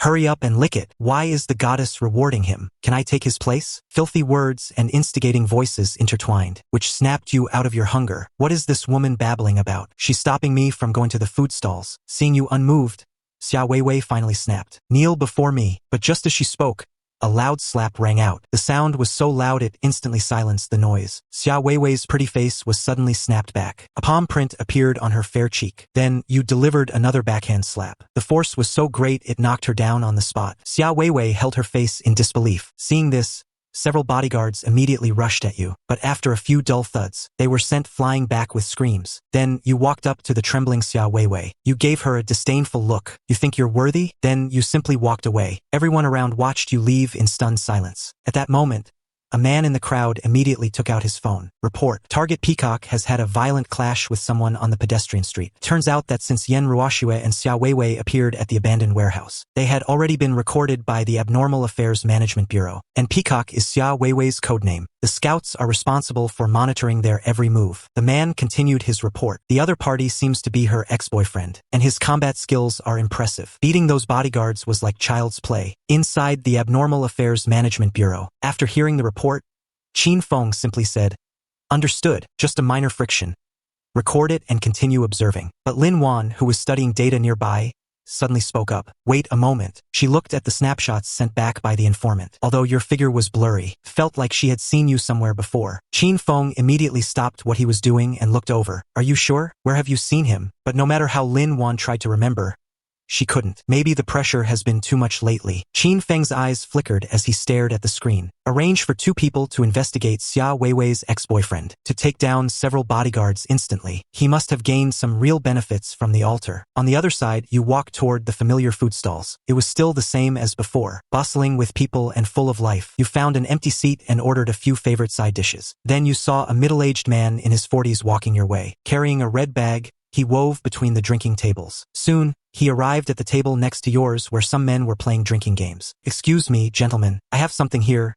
Could you take a look? A blue light item I just obtained today." Blue light? The men were all taken aback for a moment. The man took out a blue and white porcelain teacup from the bag. Curiously, they took the cup and examined it one by one. They even used a flashlight to inspect it closely, but they couldn't find any use for this teacup. The bearded man waved his hand impatiently. "Just tell us what it does and how much you want for it." The middle-aged man gritted his teeth and held up 3 fingers. "The use is currently unclear." Hearing this, the bearded man spat out a mouthful of liquor. 30,000? Are you desperate? You dare ask 30,000 for a broken cup with no known use? The middle-aged man tried to explain but was scolded into silence. At this moment, you saw everything. Then the eye of truth instantly activated, landing on that inconspicuous teacup. Cup of Serenity, excellent quality, can hold gray rain. Seeing the effect, you gasped. This is practically a divine artifact. After all, gray rain can format all superpowers, but it cannot be stored. However, as long as you gently splash the stored gray rain, you can directly neutralize a top-tier superpower expert. Buy it. Must buy it immediately. With that thought, you quickly called out to the middle-aged man. He hurriedly trotted over. "Boss, do you want to see my item? This really is a blue light item." The bearded man at the next table quickly warned. "Little brother, don't be a fool. This guy looks like a seasoned scammer. A real blue light prop. You couldn't buy one even for tens of thousands." Seeing this, you simply nod with a smile, while gesturing for the man to sit down. "Boss, add 2 more chicken drumsticks, and a large portion of beef fried noodles. This brother here is a bit hungry. Add extra meat." The middle-aged man didn't expect that instead of kicking me out, he would even treat me to a meal. Although this young man looks harmless, could he actually be planning to steal my kidney? When the steaming hot food was served, the middle-aged man began eating heartily. Only after he finished eating did you speak. "I'll take the Celadon teacup." Turns out his name is Zhao Gang. He used to be a senior investment analyst, but then his daughter fell seriously ill. He spent all his savings. Desperate, he brought out the Celadon teacup to sell. After agreeing on the price, you took Zhao Gang to withdraw the money. On the way, Zhao Gang held the porcelain cup, feeling uneasy. "Young man, do you really trust me?" Hearing this, you paused your steps. "Uncle Zhao, it's not the cup I trust, but the spirit of a father, who is willing to give everything for his daughter. The most precious things in this world aren't treasures, but the light that hasn't yet faded from your eyes." He had faced too many cold shoulders and ridicule along the way. Your words were like warm sunlight. "Young man, I will remember your kindness. I swear I will repay you when the opportunity arises." Soon, you withdrew the money. When the heavy 30,000 yuan was placed in his hand, the man completely broke down. His hands trembled, and he was about to kneel before you, but you quickly helped him up. After leaving your contact information, he disappeared into the crowd. Looking at his retreating figure, you thought of your crimson throne. It requires massive amounts of trash props to feed on, to continuously convert them into source blood to strengthen itself. That's why you specifically buy up trash props that others despise, and those who sell props cannot betray you for a short period. This Zhao Gang might be useful in the future. Then you took out your phone and checked the time. 7:40 p.m. There are just over 4 hours left until the gray rain falls. Time to prepare the sacrifice. But suddenly, a commotion broke out in the square ahead. What's wrong with the moon? The once bright and clear moon was suddenly shrouded in a layer of blood red. In just a few dozen seconds, the bright moon completely turned into a blood moon. Your heart jolted. Anyone who has played the game knows that a blood moon signifies curses and catastrophes. What on earth is happening? At this moment, anxiety and oppression spread through the crowd. Every person's face was stained with an eerie blood-red hue. You quickly pulled out your phone and opened the forum. It was filled with speculations about the blood moon. Blood moon. Is it the end? It's over, it's over. I have a feeling something big is going to happen tonight. Bold prediction. The probability of getting good items doubles during the blood moon. Gamblers, charge. So what exactly is the effect of this blood moon? You looked at an altar not far away. It looked like a rusted vending machine. Due to the blood moon's influence, it also began to look eerie. You quickly activated the Eye of Truth. Altar no 20247. Connected to the beacon. Mechanical wasteland. A mechanical vending machine wandering the wasteland, which loves collecting all kinds of currency. Blood moon effect.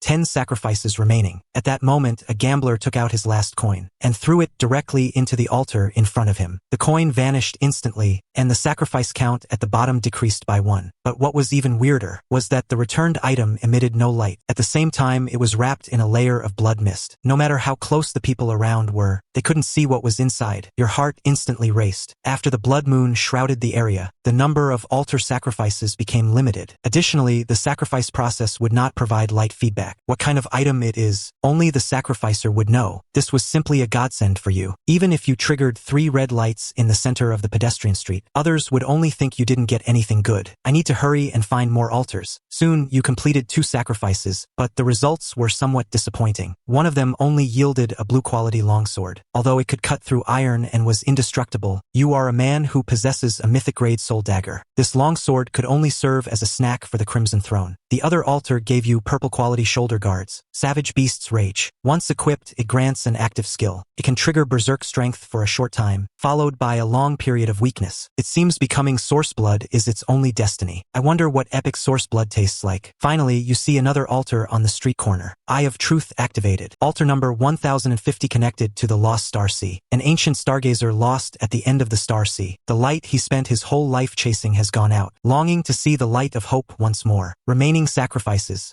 7. Seeing the requirement. The first thing you think of is the match of hope. But today's matches have all been offered to the Crimson Throne, and ordinary matches and lighters lack the essence of hope. Then you search your whole body, only finding a receipt printed from an ATM. Tu Shao Gong. This slip of paper was his daughter's hope for survival, and a token of a young person, lending a helping hand to a stranger. Doesn't this represent the eternal light of humanity? Then, thinking you'd give it a try, you place the slip in the center of the altar. Unexpectedly, a sound echoes in your ear, full of comforting sighs. Then, an ordinary 5-pointed star appears in the altar. Eye of Truth activated. Name, Star of Hope. Quality, legendary, single-use consumable. Activates automatically upon the holder's death. Can reshape the holder's flesh and soul, bringing them back to life in full condition. In an instant, your eyes widen. Holy crap, it's actually a resurrection token. This is a true life-saving trump card. Its value is too high to be measured by common logic. Then you put the Star of Hope into the dimensional space and start rushing back. On the way home, you browse the forum and notice something wrong. A popular altar in our area just exploded after consecutive sacrifices. Below is an attached blurry photo. The once intact altar is now nothing but a pile of rubble. The comment section below explodes. Holy crap, altars can break? Someone here has been tracking it. It seems they break after 10 sacrifices. Anyway, out with the old, in with the new. Destroy all the altars. Maybe better ones will appear. The two sides argue incessantly. The authorities have no reaction. It seems the higher-ups were also caught off guard by the sudden turn of events. This proves the blood moon is indeed not simple, because the altars are breaking. Whether it's a blessing or a curse is unknown. You You must turn the gear you just got into actual strength. On the way back, you see several altars with no sacrifices. The count is still at 10. As expected, there aren't many people in the suburbs. As soon as you return to the slaughterhouse, you immediately offer that blue-quality longsword as a sacrifice to the Crimson Throne. After drinking the excellent grade source blood, you take out once more the epic grade pauldrons. You feel the Crimson Throne trembling. Then a bottle of purple source blood appears. Name,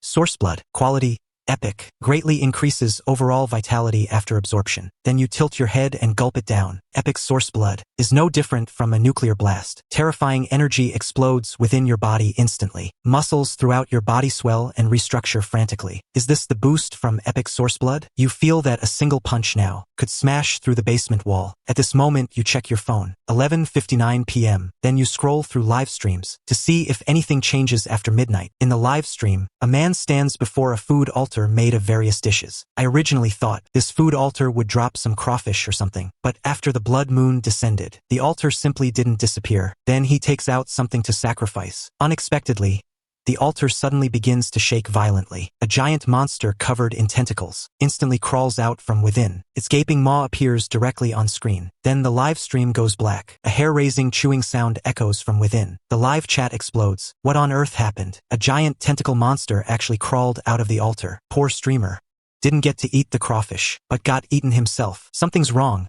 Why are there monsters downstairs at my place too? And there are several of them. Where are the authorities? Help us quickly. Shortly after, a blood-red announcement is pinned to the top. Emergency notice from the Dragon Country official. Alter mutations during the blood moon. Citizens are requested not to go outside. Act with caution. Powerful sacrificers may, provided their own safety is ensured, participating in disaster relief. After reading the information, you finally understood. The blood moon is a key. Those who reach a new day and still haven't completed 10 sacrifices at the altar will have their gates opened by this key. However, what emerges from the gate is not hope or some deity, but the calamities linked to the altar's coordinates. After experiencing the Star of Hope and the Pocket Watch of Fate, your confidence surged. You remembered that the dragon egg is about to hatch, and these calamities are its final nutrients. You immediately decided to head out. The hunt begins. Now you are outside, preparing to hunt the calamities. Soon, you discover an altar not far away, and beside it stands a person in a blood-red cloak. Eye of Truth activated. Name, Witch. Quality, common. As expected, the monster quality during the first blood moon is low. You sneer and sneak up. With a cold flash of the soul dagger, you successfully stab the witch's heart from behind. A piercing scream tears through the night sky. The witch turns into a pool of black blood. Simultaneously, the nearby altar explodes. Amidst the rubble,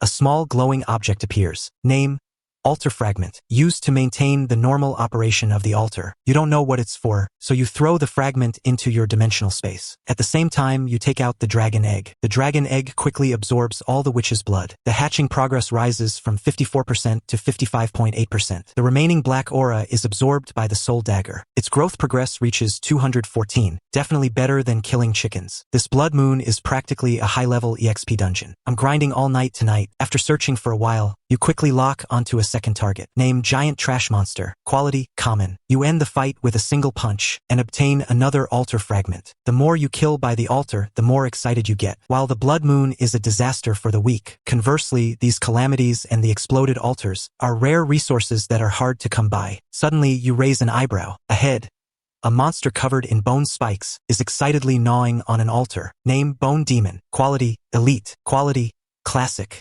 Finally, something different. Quality, classic. Since elite grade corresponds to green quality items, you immediately decide to insta-kill the Bone Demon. You launch a flying kick at it. Unexpectedly, it suddenly turns around, its whole body glowing red. Your kick only pushes it back 2 or 3 meters, causing no substantial damage at all. It seems that compared to common ones, elite calamities have more than just higher stats, but unique mechanics. Then you charge at it again. Meanwhile, inside a dilapidated factory, a pair of siblings cower behind a container, trembling. They are trapped here by mutated monsters. And right now, a monster is wobbling its way toward them. The brother grips the iron bar in his hand tightly. But in the next moment, the monster teleports right in front of him. Without a moment's hesitation, the boy pushes his sister aside and attacks the monster. The monster instantly raises a massive bone blade. The sister watches helplessly as her brother's body is split in two. On a snowy mountain elsewhere, countless soldiers are fighting off monsters. Their ammunition hits the monster in front, but only produces a few sparks. Seeing this, the captain roars, Fight it even if you can't win. If we let this thing down the mountain, the villages below will be doomed. On another stretch of wasteland, a 5-person squad is covered in wounds, but their faces are beaming with excitement, because they just defeated an elite calamity. The captain picks up 3 altar fragments. The organization wants to research the use of these things. They've even ordered us to buy them at a high price. We need to work hard tonight. A red-haired woman beside him sneers. A team as strong as ours only got 5 fragments all night. Even the official powerhouses probably aren't as efficient as us. The organization can't possibly think these fragments are easy to get. The scene shifts. Now you wipe the sweat from your forehead, complaining to yourself. Another waste of effort. The previous bone demon had been torn to shreds by you, but it didn't bleed a single drop. Couldn't increase the dragon egg's hatching progress at all. What a ripoff. After picking up the 3 altar fragments, you blend back into the night. A bit more effort, and maybe the little dragon girl will hatch tonight. Until this area is completely cleared by you, although the dragon egg is almost ready to hatch. But there are no monsters left in the entire area. The images of tonight flash through your mind. Common calamities are crushed before you. Only elite monsters with mechanics can put up a slight resistance. A steel giant could actually ignore the soul dagger, immune to all slashing and sharp type damage. But you smiled once you realized. With just a few punches, you tore it into scrap metal. Then there was an elite level succubus. Her ability could actually create illusions. When you appeared inside a themed hotel, you opened the door to see Lu Ruyan and her rich second-generation boyfriend. Their passionate scene didn't provoke you at all. Instead, with a single strike, you sent them to be lovers in the underworld. Once the succubus lost her powers, you simply crushed her in your hand. Suddenly, feeling something, you looked up at the sky. The red on the moon was rapidly fading. You checked your phone. It was 4 a.m. Did the blood moon end at 4? Then you checked the progress of the dragon egg and the soul dagger. The dragon egg's hatching progress had reached 82.8%, and the soul dagger's growth had reached 647. Currently, the soul dagger shows none of its mythical prestige. There should be a qualitative change once growth is maxed out. Counting the 31 fragments in the space once more, you nodded with satisfaction. Time to go home and sleep. After returning to the slaughterhouse, you exchanged matches for source blood as usual. Then you lay down on the bed and fell asleep. Unexpectedly, you had a very strange dream. You became a giant ant sprinting through a tunnel. Behind you was a massive grinder of flesh. One stop and you'd be sucked in. Ahead lay a pile of remains crushed by the grinder. Seeing this, your whole body turned cold. Suddenly, a cold, ghostly voice rang out. Only by eating them can you survive.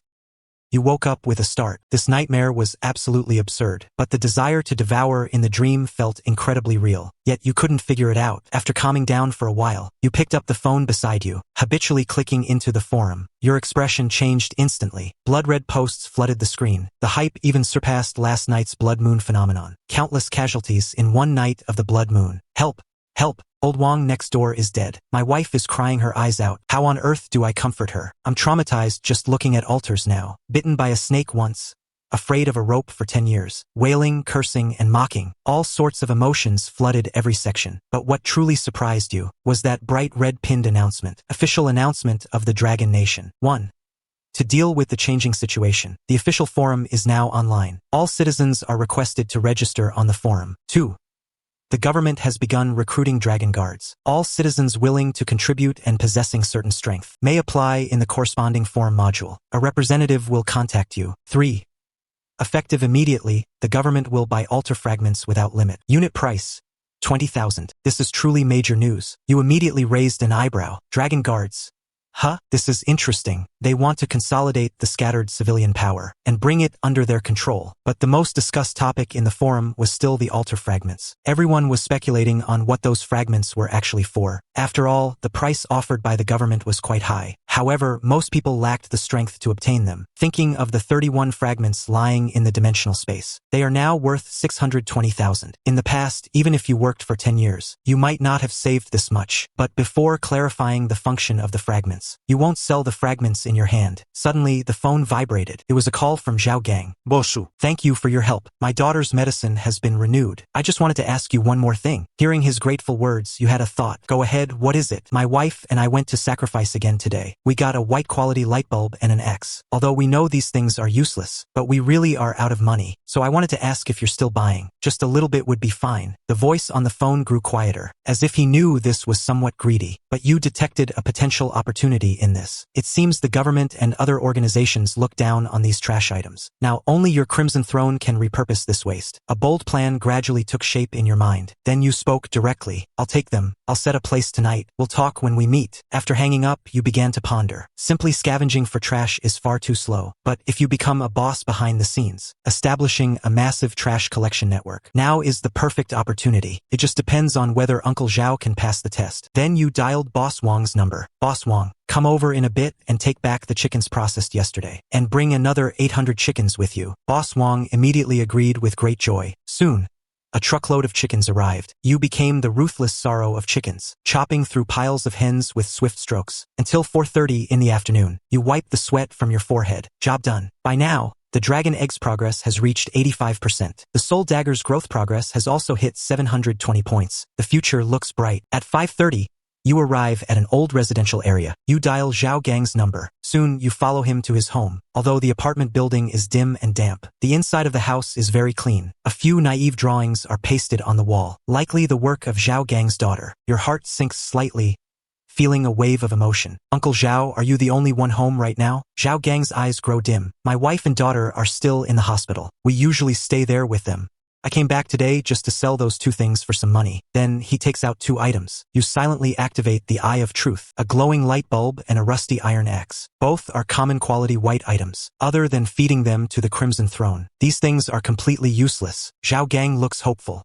He asks tentatively, would 500 be okay? Or maybe 500 for both? After saying this number, Zhao Gang tenses up completely, fearing you'll find it too expensive and just walk away. Hearing the price, you are slightly shocked. 500 for white items is practically a steal. This price would definitely cause a frenzy. You don't rush to agree. Instead, you ask him if he knows many people. Zhao Gang can only give a helpless, bitter smile. Old friends avoid him now.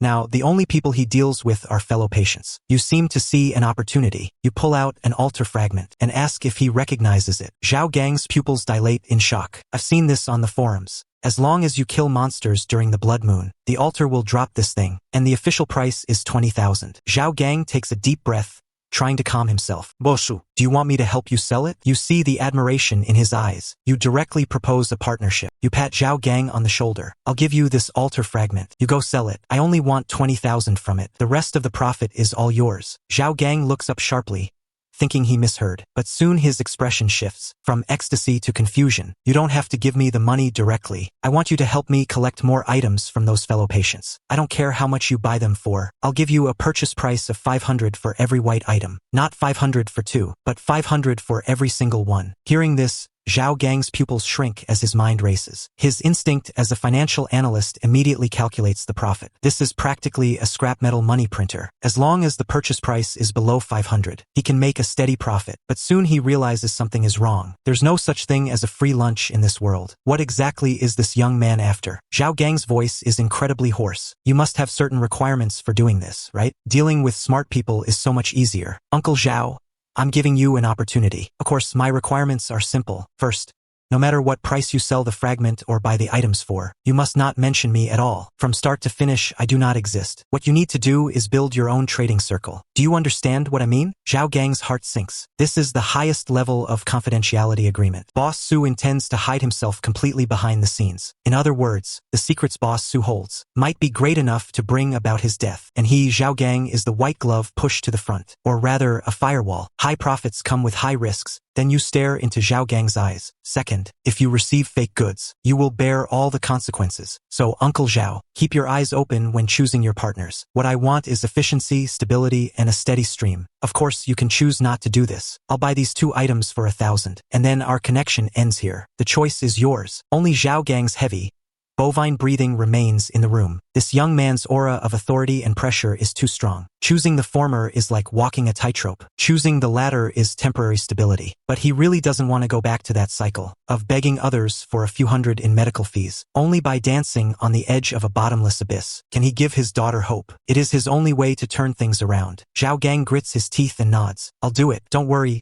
Bossu, though I am down and out, I used to manage hundreds of people at the company. I've seen all kinds of monsters. I know what to do, as long as you're willing to give me a hand. Then, you satisfactorily put away those 2 white-grade items. But you didn't use the dimensional space. After all, one must always be cautious. After you handed the altar fragments to the other party, you told them to contact you once things were nearly settled. Then, you left the Zhao family home. Unexpectedly, just as you stepped out of the residential area, a strange feeling suddenly surged. An invisible pair of eyes was spying on you from the shadows. Your body had been strengthened time and again by the source blood, making your 5 senses extremely acute. Combined with the mystical sensation of the Fate pocket watch, this was definitely not a coincidence. Then, after buying some supplies at the supermarket, you deliberately carried the bags into the wilderness. Reaching a deserted spot, you stopped and spoke calmly. Aren't you tired of following me all this way? Several figures slowly emerged from the shadows. A dozen thugs with knives surrounded you. Simultaneously, the screech of brakes pierced the night sky. A black sedan came into view. A foot in a red high heel stepped out first. It was Xia Weiwei. She wore heavy makeup today, but it could hardly hide the lingering swelling on her cheek. Those slaps you gave me yesterday were too brutal. Xia Weiwei's voice was full of malice. Didn't expect it, did you? That we'd meet again so soon. Weren't you quite arrogant on the pedestrian street yesterday? Your face was full of impatience. Then, with a casual sweep of the eye of truth, the items carried by the people in front of you were all clearly visible. All of them were harmless trash. A pile of white-grade junk dares to pick a fight. The strongest one on the surface was just the scarred leader, wearing a green-grade strength bracer. Even a mosquito's leg is still meat. Seeing your disdainful gaze, the scarred man let out a furious roar. The machete hacked down with a green glow. Seeing that you didn't dodge, he felt even more contempt. This idiot actually wants to take the blow head-on. With this strike, let alone a person, even a cow would be split in half. However, in the next second, the cruel smile on the scarred man's face froze instantly. You didn't even blink. 2 fingers effortlessly caught the sharp machete. The entire scene fell into a dead silence. Before the scarred man could react, he was sent flying like a ball. His ribs were shattered, and he was insta-killed on the spot. Those dozen thugs who were fierce a second ago were now completely deflated. With just one punch, Brother Scar was gone. The blonde guy closest to you was the first to react. Terror made him scramble and crawl, trying to escape, but a flat voice sounded in his ear. Want to run? An afterimage appeared in his eyes. The blonde's body stiffened, and he mechanically looked down. A bloody hole had appeared in his chest. Black energy swirled around the soul dagger in your hand. The growth progress reached 721. Seeing this, the remaining few turned and fled in terror. The last shred of hope vanished completely. This wasn't a fight. This was clearly a massacre. You moved like the Grim Reaper under the moonlight, harvesting wheat in swathes. The last survivor collapsed on the ground, pissing his pants and begging for mercy. You coldly interrogated him about the organization space. It turned out Xia Weiwei had climbed the social ladder and was being heavily utilized by the influential Miss Yen. Because the organization's intelligence network was extensive, they were able to lock onto you so quickly. The man told you everything.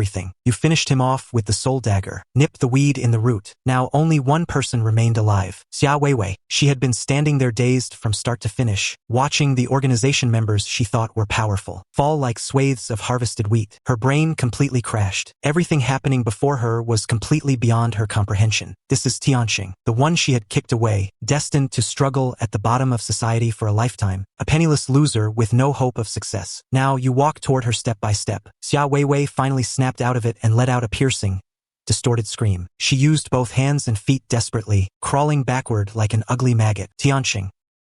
Brother Tian, I was wrong. I was really wrong. We used to be so sweet together. Please, for the sake of our past feelings, spare me this once. As long as you let me go, I'll do anything you want. I can give you money, give you items. I can be available to you every day. I can even continue being your girlfriend. I'll definitely listen to you from now on.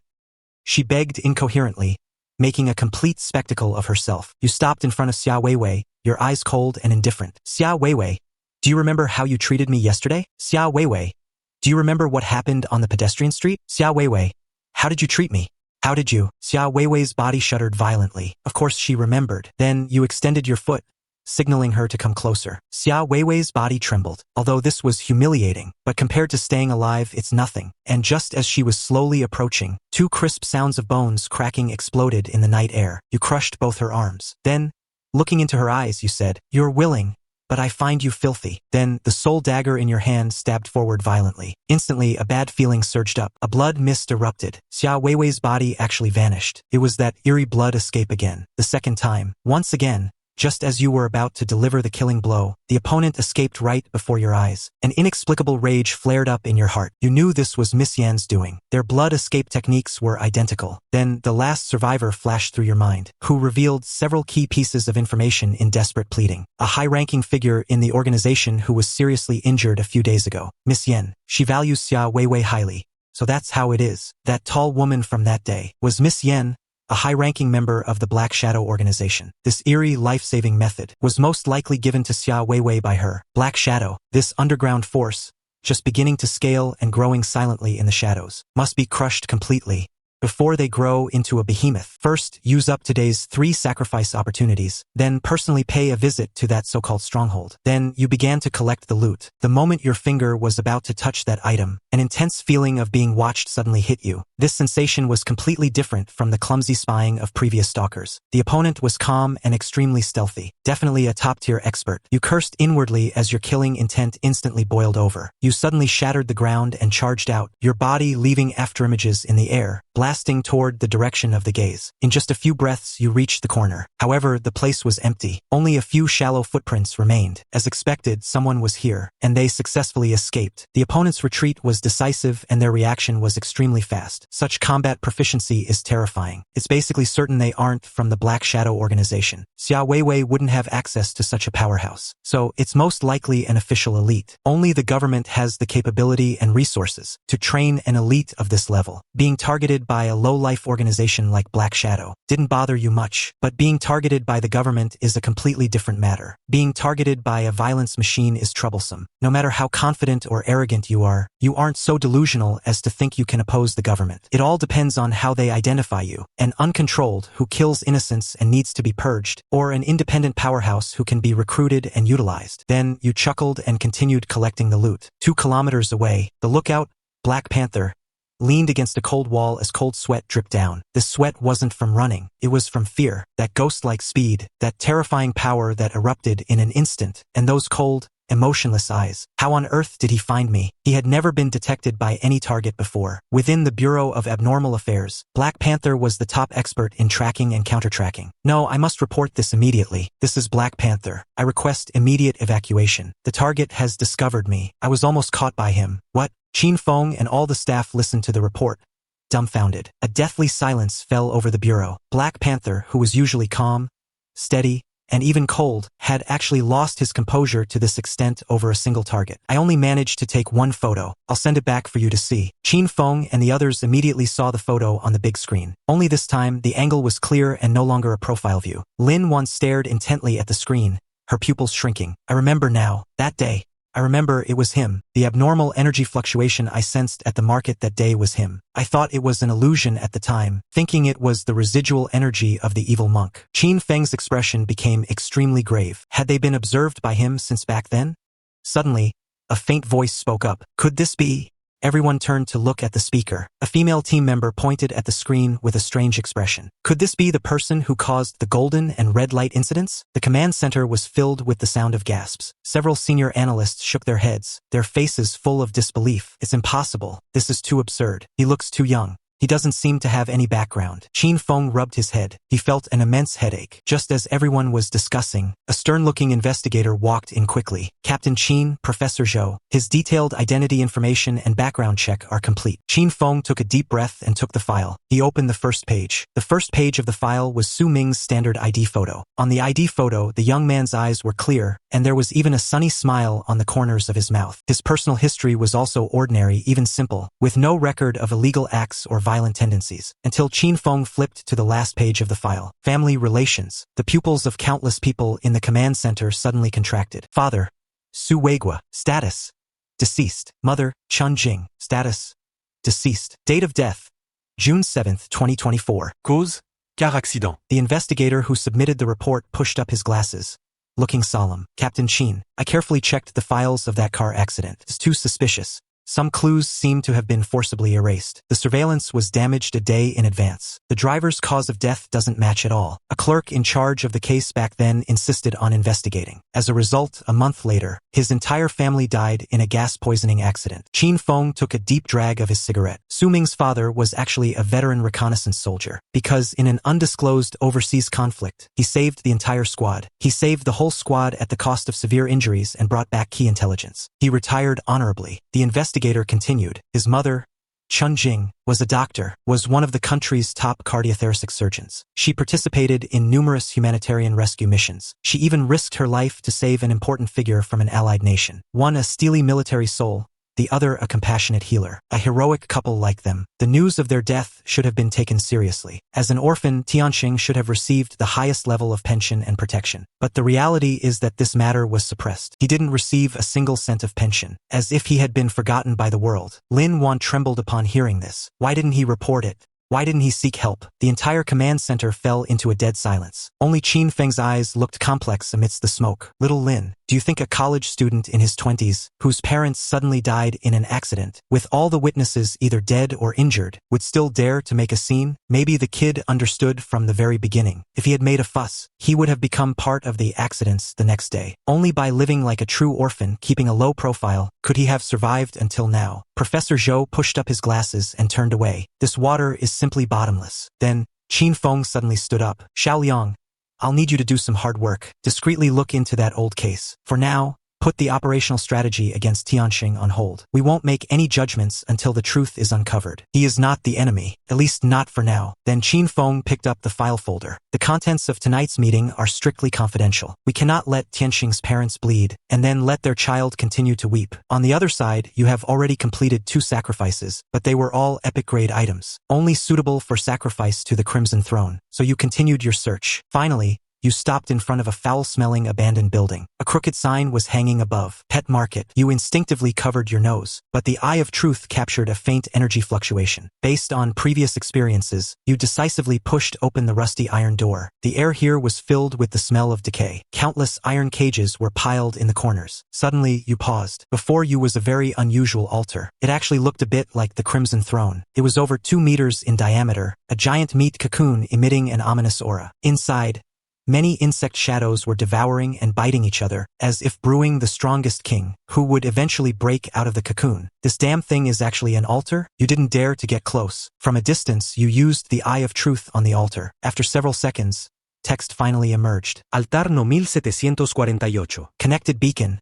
Nest of 10,000 gu. Shadow must follow form, heart must be one. Then, with invisible shackles, how shall a mortal contract be cast? Seeking a blank paper to mold a singular heart. Your scalp tingled as you looked at this cryptic verse. It's actually the gu that only exists in legends. And why are they playing word games? Then you read it repeatedly, word by word, several times, but you still couldn't figure out what the requirements were. Unable to figure it out, you decided to stop thinking. Then you took out your phone and started searching. After seeing the results, it gradually became clear. Shadow must follow form means the shadow must follow the body. Heart must be one means thoughts and will must be unified. In other words, it means following and loyalty. So the first keyword is loyalty. The second sentence. Then, with invisible shackles, how shall a mortal contract be cast? It means how to take invisible, intangible spiritual loyalty and fix it with a visible, tangible contract. Isn't this just the materialization of the spirit? Anyone who's had a girlfriend knows this, right? Buying a bag. If you don't buy it, you don't love her. It's the same logic. Then you give a mocking smile and continue looking at the search results for the third sentence. Seeking a piece of empty paper to mold an unwavering heart. This sentence is precisely the most contradictory and core part. A blank piece of paper with no binding power. How can it mold a loyalty that never betrays? Your mouth twitches. Could someone really evolve from a beast of burden to a slave to this extent? But even if you understand the literal meaning, you still don't know what to sacrifice to the altar. An indenture or an employment contract? It seems none of these are right. After all, paper things like contracts can be torn up at any time if the profit is high enough. An indenture is just absolute oppression by force. It's not loyalty from the heart. Moreover, you cannot guess wrong. Otherwise, a calamity of black light formed by so many goo insects. Just thinking about it makes your scalp tingle. You feel your thoughts hitting a dead end. Just as you've spent an hour thinking without a clue, you angrily punch the nearby wall. Because you used too much force, the photo album in your backpack falls straight out. The first page shows your father's upright figure. Once, your father doted on you, stroking your head. Listen up, brat. People of the Su family, wherever they go, their spines must never bend. Your body jolts as you suddenly realize the thousands of years of cultural heritage in the Dragon Kingdom relies on bloodlines and clans. No matter where a person is or how high their achievements are, they cannot abandon their surname, nor the blood flowing through their veins. This is their root. And the genealogy book and the ancestral hall with tablets, aren't they the most fitting empty documents and mortal contracts? A genealogy book is essentially just paper with writing, and a tablet was originally just a piece of carved wood. Yet they are the sense of belonging carved into everyone's bones. All the confusion in your eyes vanishes, but the cruel reality presses down before you. You have no family now, let alone a genealogy book. Even your parents have passed away, and your relatives avoid you like a plague. You are now a complete and utter loner. This altar is simply a dead end for you, an impossible dead end. A moment later, a low laugh echoes in the silent pet market. Then the laughter grows louder. You suddenly look up, eyes flashing with fire. Since there is no family, Suming shall start my own clan from this day forth. You discovered a massive conspiracy when your parents died. You didn't know who the enemy was, left only to linger in desperate speculation. But the arrival of the altar let you see those monopolized rules beginning to collapse. And now you intend to resist and embark on a killing spree. So you will personally set up the first ancestral tablet for yourself. After looking around, your gaze finally locks onto a collapsed shelf. You snap off the thickest pine board. Then you bite your fingertip and write 2 words on the board. Sumin. The entire board trembles violently without warning. The blood modified by source blood is brimming with energy. You can clearly feel the connection between yourself and the tablet. Then, holding the tablet, you walk to the flesh cocoon. You slam the tablet onto the flesh cocoon. Instantly, the surroundings become deathly silent. Your heart pounds wildly. The next second, drumbeats echo from all directions. You feel as if you've returned to an ancient primeval forest, where ancient tribes are worshipping devoutly, not only sacrificing graceful women, but also with countless colorful venomous snakes cheering them on. Believers of different sects are all demonstrating their piety. Suddenly, a voice rings out. Look! This is what Gu truly is. It is obeying the rules. It is a willing sacrifice. You, a rootless, baseless mortal, dare to speak of founding your own sect? Instantly, chaotic wills crash into your brain. The images before you begin to flicker wildly. You vaguely see the goo insects in the cocoon beginning to crawl up your arm. You want to leave, but you cannot move at all. The soul dagger in your pocket swirls with black energy. Instantly, your eyes turn red, your blood boils, and you begin to roar. Your legacies are nothing but echoes of an old era. While I am the beacon of the new age, I am the rule. Instantly, the illusion shatters. You are drenched in cold sweat. The goo insects about to burst from the flesh cocoon freeze in unison. They begin to accelerate, frantically biting and devouring each other, until finally all sounds vanish, leaving only one giant, pitch-black beetle. Is this my goo king? Your voice trembles with excitement. With this aura, it should at least be legendary grade, right? But suddenly, your eyelid twitches violently. You see the membrane enveloping the Goo King suddenly tighten, instantly crushing the sole-surviving Goo King into meat paste. You instantly break down. Is he playing me? You bet everything and endured the mental shock, only to get not a single goo insect in the end. Then, another mutation occurred. The deflated flesh cocoon erupted with a towering red light. The terrifying energy surge made you stumble. Could there be a stronger winner behind that beetle? The red light gradually faded. The flesh cocoon altar still stood, but the inside was completely empty. Only a blue-black flesh core floated above the altar. You immediately activated the Eye of Truth. A line of green text appeared. Name Heart of the Goo Nest. Grade Mythic. Can absorb energy from heaven and earth on its own. Randomly breeds a brand new goo insect every 15 days. Function 2. Can be used to store and fuse all types of goo insects. Holy shit! Another mythic, and it's a perpetual motion machine. Although the production interval is longer, goo insects are never weak. And function 2 can actually fuse these goo insects, which means if I cross an echo bug with a 7 absolutes goo, I could create a final echo goo directly. Suddenly, you looked beside the heart of the goo nest. 2 goo insects were floating there, one large and one small, both blood red. The large one lay dormant, the size of a fingernail. The small one, like a red mole, circled the larger goo. Instantly, the Eye of Truth activated. Name Bloodline Concentric Goo. Grade Legendary. Mother goo can be fused into oneself. Child goo can be fused into the soul. The child goo host will remain absolutely loyal to the mother goo host. Once the child goo host has thoughts of rebellion, the mother goo can immediately destroy the child goo host. You gasped in shock. This thing's function is simply insane. Once planted, the other person becomes your fanatically loyal puppet. Their life and death are at your whim. The first person who came to mind was Zhao Gang. But then you thought again, this is a legendary item. Using it on an ordinary person would be too wasteful. Save the best steel for the sharpest edge. After packing your things, you prepared to return, to carefully plan your actions for the next few days. The scene shifts. In a quiet room of a luxury mansion elsewhere, Miss Yen was healing her injuries. The hidden injuries from her fight with you caused her immense pain. Just then, the door was burst open. Xia Weiwei rushed in, stumbling and crawling. She was covered in blood with a broken arm. She looked like a drowned dog just fished out of a mud pit. Yen Ruoshua's eyes were full of disgust. You useless trash.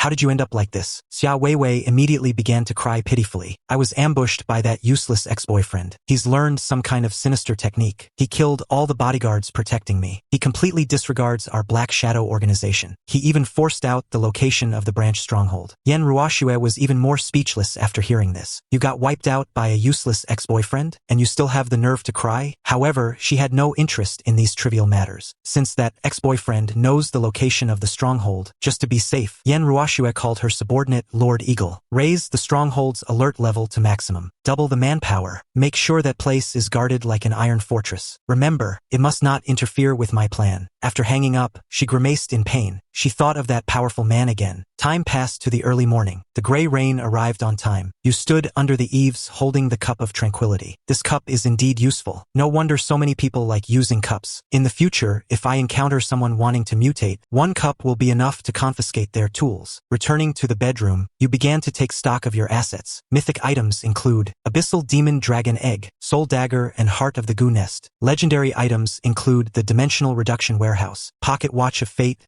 and Star of Hope, plus the newly acquired concentric goo. The luxury of this gear set would make all factions fight tooth and nail for it. Besides these, you held several bottles of source blood that could save lives or trigger upgrades. This is the foundation of your survival in this chaotic world. After all, the authorities have likely noticed you. Coupled with the persistent Black Shadow organization, a great battle is imminent. You must be well prepared. Just then, the phone vibrated. It was a call from Zhao Gang. His voice was filled with excitement. President Su, that altar fragment you gave me has been sold. 26,000. That's 30% higher than the official purchase price. And the buyer is no ordinary person. They claim to be from the Black Shadow organization. They even sent me an invitation, asking me to join their organization, saying there are internal benefits and some kind of protection. Hearing the words, Black Shadow, your hand tapping the table stopped. This is what they call a small world for enemies. You were just worrying about not having a chance to root them out, and now they've delivered themselves to your door. A cold smile curled on your lips. You spoke directly to Zhao Gang. Uncle Zhao, agree to them. Join Black Shadow. Zhao Gang on the other end of the phone was stunned, thinking he had misheard. Your tone became chilling. You said bluntly, my enmity with Black Shadow is a fight to the death. I'm letting you join to be an undercover agent. For Zhao Gang, this was a near-death mission. One could even say it was sending him to hell. So Zhao Gang fell silent after hearing this. But he was a smart man, and more importantly, a desperate father. To save his daughter, let alone going to hell, he would walk through fire and blades. Zhao Gang gritted his teeth and agreed. As long as you can save my daughter, this life is yours. You smiled. Then, without making any empty promises, you directly asked about his daughter's condition. After learning it was acute leukemia, you looked at the dark red source blood in your hand. A crazy thought popped into your mind. This stuff can cleanse the marrow and reshape the body. Then could it cure Zhao Gang's daughter's leukemia? Since you wanted to win someone's loyalty, you needed a method that could defy fate. Then you arranged it directly. Uncle Zhao, I'll come to you tomorrow afternoon for the first batch of items. At that time, I'll give you another altar fragment. Use it to trade with Black Shadow, and accept the invitation while you're at it. Also, before going to your house, I want to visit your daughter at the hospital first. After hanging up the phone, you lay in bed preparing to sleep, and ended up having a completely absurd dream. In the dream, you were hunted by a vampire in a tailcoat. This vampire looked incredibly elegant and noble. He soon cornered you against a wall. Just as you were preparing to fight for your life, the other party leaned into your ear and said with a resentful look, seriously, man? What kind of decent vampire eats matches every day? You woke up with a start and were practically laughed into anger. The damn Crimson Throne was sending you a dream, complaining that the matches you fed it were low class. You stormed down to the basement and unleashed a torrent of abuse at that beating heart. Children shouldn't despise their parents' looks,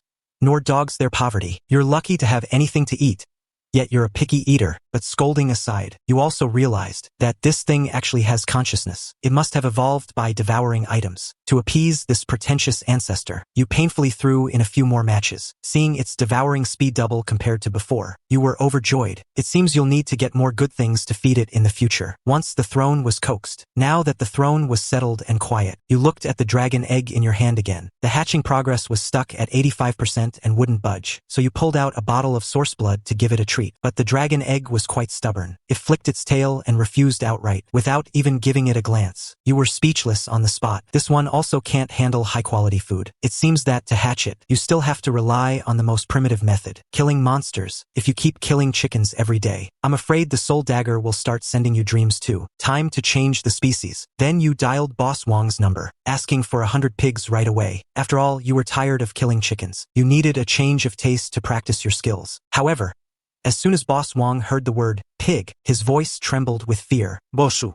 you can't touch pigs lately. Something sinister has happened at several large pig farms over there. Hearing this, you raised an eyebrow, telling him to explain clearly. Only then did Boss Wong tell you tremblingly. When I was on a video call with Old Lee last night, I saw with my own eyes that those pigs had gone mad. Their eyes were blood red, biting anyone they saw. They even mauled Old Lee right there in the video. The screen was filled with black blood and screams. It scared the soul right out of me. Afterward, no one answered the phone, and that place called Ligieo is absolutely a living hell right now. After hearing this, you smiled. Isn't this just a coincidence? You were just worrying about where to grind experience. Besides, these mutated pigs, aren't they just delivering themselves as prey? So you immediately asked him for the address, seeing that you were determined to go. Boss Wong could only give you the address. He even wanted to give you his green quality axe for protection. You felt a warmth in your heart, although this axe is just scrap metal in your eyes. But the sentiment is rare, so you refused the axe and said, "Stay home and be safe. I'll treat you and your sister-in-law to drinks when I return."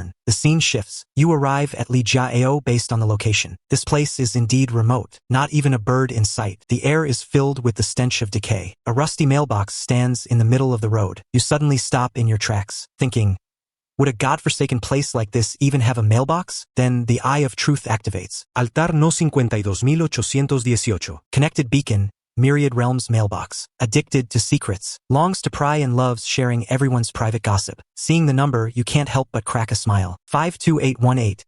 I love digging for dirt. The requirements of this altar are quite impolite. No sense of boundaries at all. But if used correctly, it might reveal some shocking secrets. Although you hesitate for a moment, you decide to handle the main task first. You make your way to the crooked locust tree in the village. The walls of several pigsties have already half collapsed. As you approach the pigsty, you hear a spine-chilling chewing sound from inside. Inside the pigsty, a monster much bulkier than an ordinary domestic pig is facing away from you, frantically devouring something. Eye of Truth activates. Name, Plague Mad Pig. Quality, Common Calamity. Completely contaminated livestock with no sanity left. Reduced to a monster that only knows slaughter and feeding. While pondering the keyword, contamination, you wonder what the source of this contamination actually is. But you don't waste words. You sneak behind it and strike with your blade. The massive pig head rolls off instantly. The growth progress of the soul dagger jumps by over 10 points. As expected, much faster than killing chickens. Unexpectedly, at that moment, the headless pig corpse suddenly explodes without warning. The loud noise alerts the entire pigsty. Dozens of plague-mad pigs crash through the fences and rush out. Their blood-red eyes stare fixedly at you. If anyone else were here, they would be scared witless. But in your eyes, you're trembling with excitement. These aren't monsters. They are clearly a bunch of walking EXP packs. It seems your soul dagger and little dragon girl are going to be overstuffed today. Suddenly,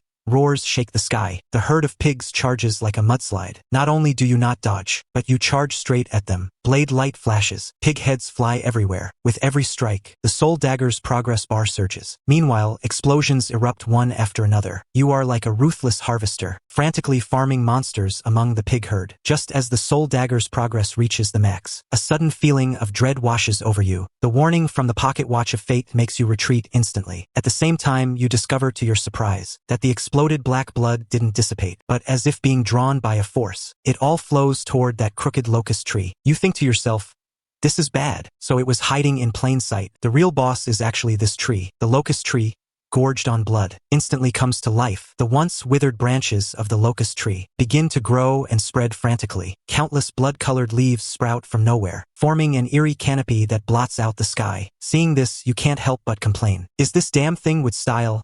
Deep forest emergence? Countless pieces of flesh writhe and gather on the trunk, and a giant single eye actually grows out. Clearly, it's alive. Instantly, the Eye of Truth activates. Lines of burning blood-red text dance wildly before your eyes. Alterno. V177. Connected beacon.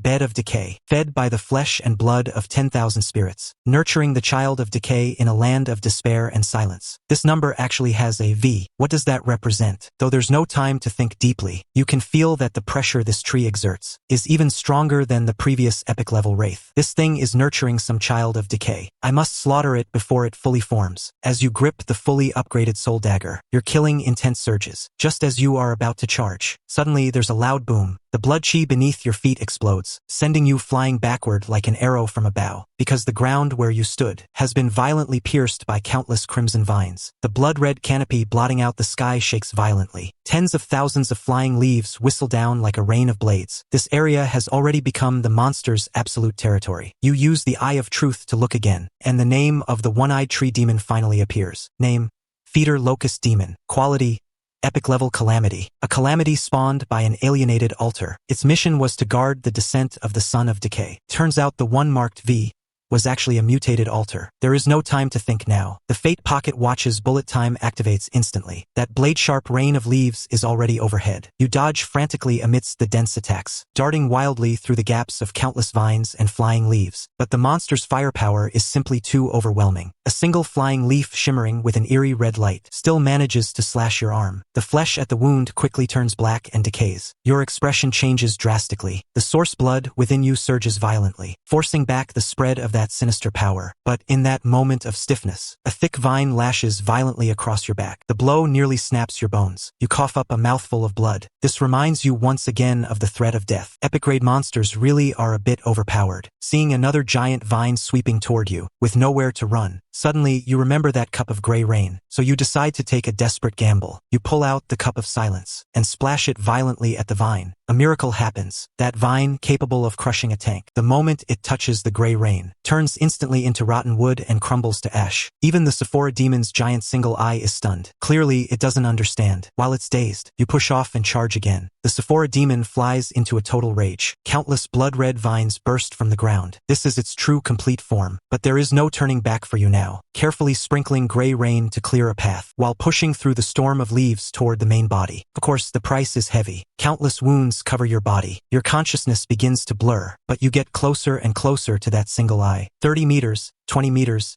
10 meters. Just then, the gray rain in the cup runs dry. Your heart sinks. It means you have no more trump cards to save your life. The Sephora demon seizes this opportunity. The trunk splits open, firing a lethal black vine. The speed is fast enough to drive you to despair. Even the Fate Pocket Watch's prediction shows only the blood red of death. In the nick of time, you pull out that match of hope, lighting it in the deepest darkness. With a loud boom, the flame touches the vine, triggering a violent explosion. You forcibly block that killing blow. After all, fire overcomes wood. This is hope. You seize the chance. Man and blade become one, transforming into a streak of black light, piercing deep into that terrified single eye. Break. With a loud crack, the single eye shatters. Then, the entire sky-reaching giant tree collapses, turning into a black pillar of light connecting heaven and earth. In this moment, all of Jiangzhou can see this terrifying phenomenon. You are blown back dozens of meters by the shockwave, covered in blood and in a wretched state. But you are laughing wildly, because you won, once again surviving from the hands of an epic-grade calamity. Dragging your broken body to the center of the black pillar, you see two faintly glowing items that stand out. The first is a fist-sized black sphere. Instantly, the Eye of Truth activates. V-type altar heart. Sephora demon. Quality: epic. Can be permanently fused with any altar to remodel it. A core that can only condense after a mutated altar is destroyed. Echoes of death. Seeds of rebirth.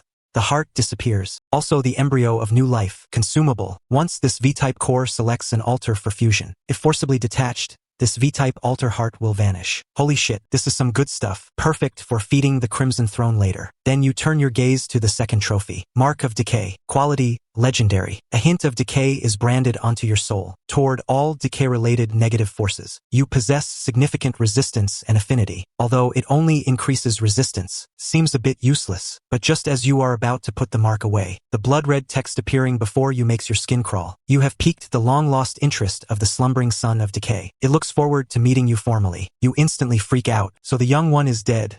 but the old one isn't. And it's now targeted you. It feels like being treated as an interesting ant by a giant. So you curse and quickly make your getaway. After all, this sky-piercing black pillar is too conspicuous. But after just 2 steps, the mark of decay in your dimensional space stirs. A will not belonging to this world suddenly descends. An indelible mark is branded upon you. Amidst the pitch-black storm, you vaguely see a figure. It is the son of decay. You grit your teeth and activate the truth eye. Unprecedented pain surges into your eyes. 2 streaks of scalding bloody tears fall from the corners of your eyes. Let me see.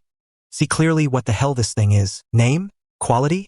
Description. Seeing the result, you can't suppress your churning blood. A mouthful of black blood sprays out. The opponent seems to have surpassed the current limit of what the truth I can probe. Admittedly, you have many cheats, and are definitely a powerhouse in this day and age. But before those beings, you are still just an ant. Then you look up at the sky again. That figure has disappeared. Meanwhile, all of Zhongqing is in chaos. The Abnormal Affairs Management Bureau sounded a level 1 alarm, naming this pillar of black light event Great Black Heaven. Ruoxue also saw the anomaly, immediately gathering elites to rush to the scene. All the monsters and demons hiding in the shadows.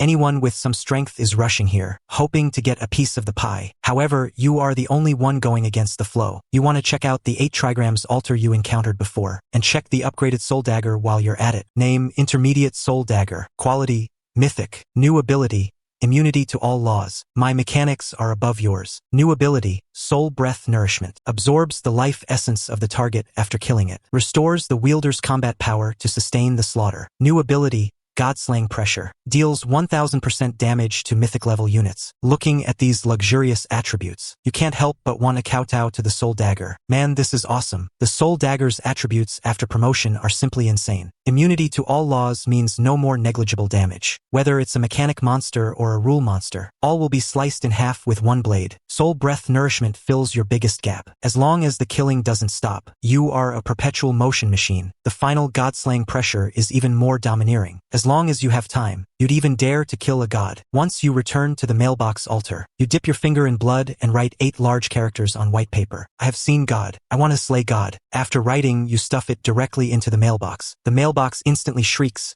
and golden light shoots into the sky. It seems this gossip was too explosive. The mailbox's output slot spat out a primitive textured black envelope. After getting the envelope, you turn and run. After all, it caused too much of a commotion. After returning to the slaughterhouse, you first drink 2 bottles of source blood to recover from your injuries. Then you open that strangely textured black envelope. First, it is blank. Then a line of golden characters pops up. I like your gossip very, very much. In exchange, I'll tell you 2 secrets. The first drop of gray rain did not come from the sky, but from a hero's tears. This makes you gasp in shock. This world-overturning gray rain is actually one person's tears. What kind of existence must that be? Then the second secret emerges. Those artists can no longer wait. They are doing their final rehearsal, especially her. She really wants to see you. This makes you frown deeply. This cryptic way of talking. Who are the artists, and who is she? So you use the truth eye to probe, attempting to probe the causality and truth hidden behind these words. As a result, you can't see anything. The next second, the black envelope and letter in your hand turn into a handful of golden dust and vanish into the air. The clue is gone. You slam your fist on the table in anger. This altar is truly inhuman, insanely insisting on being a Riddler. Since I can't figure it out, I won't think about it. Right now, increasing strength is the only way. Then you give Boss Wong a call, asking him to send another 1,000 chickens. Meanwhile, you put on a little act, pretending you were scared back by that giant black pillar. Boss Wong believes it, sighing repeatedly. As long as you're alive, it's fine. It's good you didn't go. It's just better that we don't go. After hanging up the phone, you go to the basement and take out the altar heart of the Huai demon. This is a huge gamble. If you win,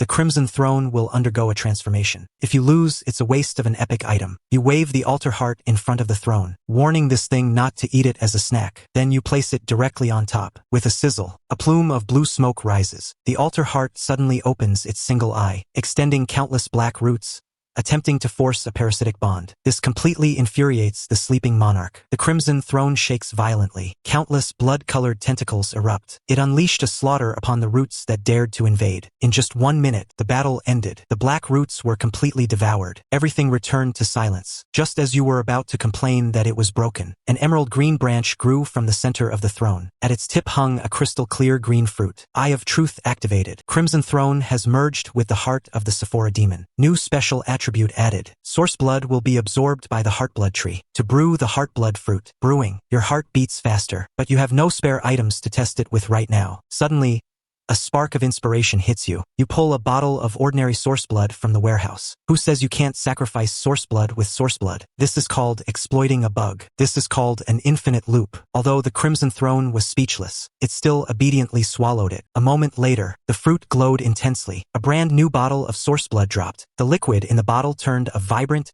life-filled green. Eye of Truth appraisal. Purified heart source blood. Not only can it boost vitality, but more importantly, its properties are mild. It can also repair the body, purify bloodlines, and expel negative energy. Your breathing quickens as you look at this upgraded source blood. Good, good, good. The improved upgraded version is here. You stare intently at the words, purify bloodlines. Zhao Gang's daughter with leukemia instantly flashes through your mind. Before, you had less than a 10% chance. You even worried her frail body couldn't withstand the violent energy. But now, with this mild purified version, the chance of rebirth is as high as 90%. This is practically a miracle drug tailored just for her. You know in your heart that this isn't just about saving a life, but an investment with immeasurable returns. As long as you save his daughter, Zhao Gang, a talented man with financial savvy, will become your most loyal confidant. This is a guaranteed win. Thus, you are in a great mood. You take out your phone to browse the forums. However, after one glance, your expression instantly changes. What on earth is happening? You thought the commotion of killing the Sephora demon would top the trending list. But when you open the forum, although there are posts about the black light in Jiangqing, they were drowned out by even more terrifying news. What catches your eye is a series of bold, blood-red headlines. All the paper people of Fengdu Town have come back to life. They are drumming and gongs in the streets, holding weddings and funerals. Cowards keep out high-definition images inside. The sound of mahjong echoes through Jincheng at midnight, driving countless residents insane. Giant mutant sea fish have emerged in the East Sea. Rocks in the West Frontier have come alive to form a behemoth army. They are advancing toward the cities. Plagues and volcanic eruptions are breaking out abroad. Clearly, every single one of these events is the work of mutation alters you've never seen. It seems the Sephora demon wasn't an isolated case. Turns out that, after the Blood Moon incident, the world never returned to its previous laws. Mutation alters are sowing seeds frantically, gestating countless unknown horrors. This makes you realize you must accelerate your growth. For PM, you finish processing all 1,000 chickens delivered. The 10,000 evolution points from the Soul Dagger are a drop in the bucket. The little dragon girl's hatching progress has reached 88.5%. Since your body has mostly recovered, you decide to go see Zhao Gang. This is the most crucial part of your plan. Once the call goes through, Zhao Gang's voice sounds as if his soul has been ripped out. He gives a hospital address and hangs up. 40 minutes later, you see a profoundly aged Zhao Gang in the hospital corridor. He is kneeling, begging the doctor to save his daughter, even if it means going bankrupt to buy specialized medicine from abroad. The doctor sighs helplessly. The cancer cells are spreading too fast. Even a god couldn't save her. Hearing this, Zhao Gang and his wife completely break down. So you walk over and pat him on the shoulder, and follow them into the ward. On the hospital bed, the little girl named Zhao Xinghe is emaciated beyond recognition. Seeing her parents enter, she still manages a sensible smile. She even has the strength to call you uncle. That uncle makes your heart ache. Zhao Gang kneels by the bed like a helpless child, holding his daughter's withered little hand, tears streaming down. At this moment, the little girl's eyes well up too. She reaches out her tiny hand, which is practically skin and bone, gently stroking Zhao Gang's tear-stained cheek. Daddy, am I going to a very, very far place soon? It's okay. I read in a book that good children become stars in the sky. Later, I'll be in the sky, becoming the brightest star of all, watching Daddy and Mommy forever and ever. So if you miss me, just look up at the night sky. Hearing these words, even the doctor can't help but abruptly turn his head away. Then you pulled Zhao Gang into the hallway and asked in a low voice exactly how the situation was. Zhao Gang leaned against the cold wall, his voice hoarse. The doctor said that given the current situation, there are at most 2 weeks left. Looking at this desperate man, you said calmly, I have a way. As expected, those 3 words brought light back to Zhao Gang's lifeless eyes. In an instant, he knelt before you. You slowly leaned down, your dark eyes reflecting the man's breakdown. While your lips moved slightly to explain the situation, your voice wasn't loud, but it made Zhao Gang's pupils shrink violently. At first, Zhao Gang shook his head frantically. This was too absurd and too dangerous. But as he kept shaking his head, he stopped. The ignited spark of fervent hope overwhelmed everything. Gamble. Why not gamble? Upon returning to the ward, Zhao Gang explained in his wife's ear. Mrs. Zhao looked horrified, looking at her husband in disbelief. However, although she was afraid, thinking of her daughter's limited time, under her husband's frenzied gaze, Mrs. Zhao chose to believe. Then she turned to her daughter on the bed, her voice trembling. Xinghe, Uncle has a special medicine, but it might hurt a little, and it might harm you. Are you afraid? Extremely weak. Zhao Xinghe hardly hesitated, and gently shook her head. Xinghe isn't afraid of pain. As long as I can stay by daddy and mommy's side. If it doesn't work, please don't blame uncle. Zhao Gang suddenly turned away, not letting his tears fall in front of his daughter. Seeing this, you said no more, and reached into your pocket, pulling out a bottle of source blood shimmering with a faint green light. Mrs. Zhao took it with trembling hands. The moment the cap was opened, a surge of life energy instantly filled the entire ward. Even the exhaustion on the couple's faces was somewhat diminished. Ha ha ha ha.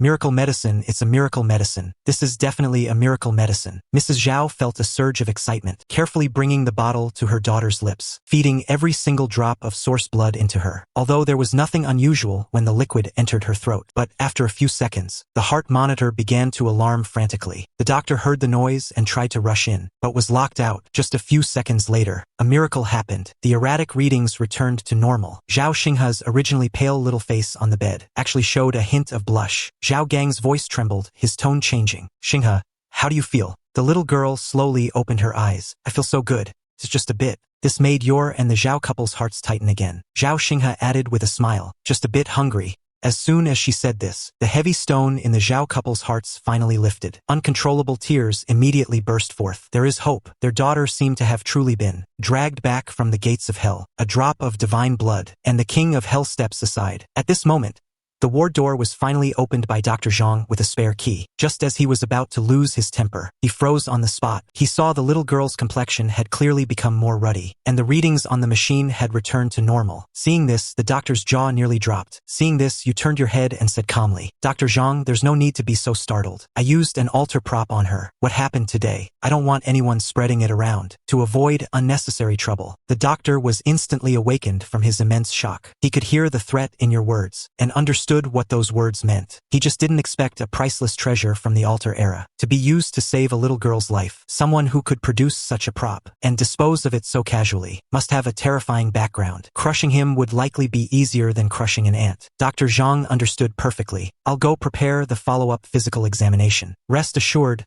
I will keep this absolutely secret. After speaking, he didn't linger and turned to leave immediately. After Dr. Zhang left, Zhao Gang and his wife could no longer restrain themselves and were about to kneel before you. You reached out to stop them, telling them to take care of their daughter first. Uncle Zhao, I'll wait for you downstairs. Reaching the door, you suddenly looked back and said to the little girl, by the way, Xinghe, next time we meet, don't call me uncle. Looks old. After speaking, you leave with a smile, although you used Zhao Gang. But this redemption is absolutely real. After walking out of the hospital, the smile on your face vanishes, looking at that black pillar of light still standing on the horizon. Logically, the Huai demon is dead. This anomaly should have dissipated long ago. Yet why is it still there? Could it be that things aren't over yet? Your heart trembles slightly as you look at the forum messages. You heavily type the words, black light. A massive amount of information instantly appears.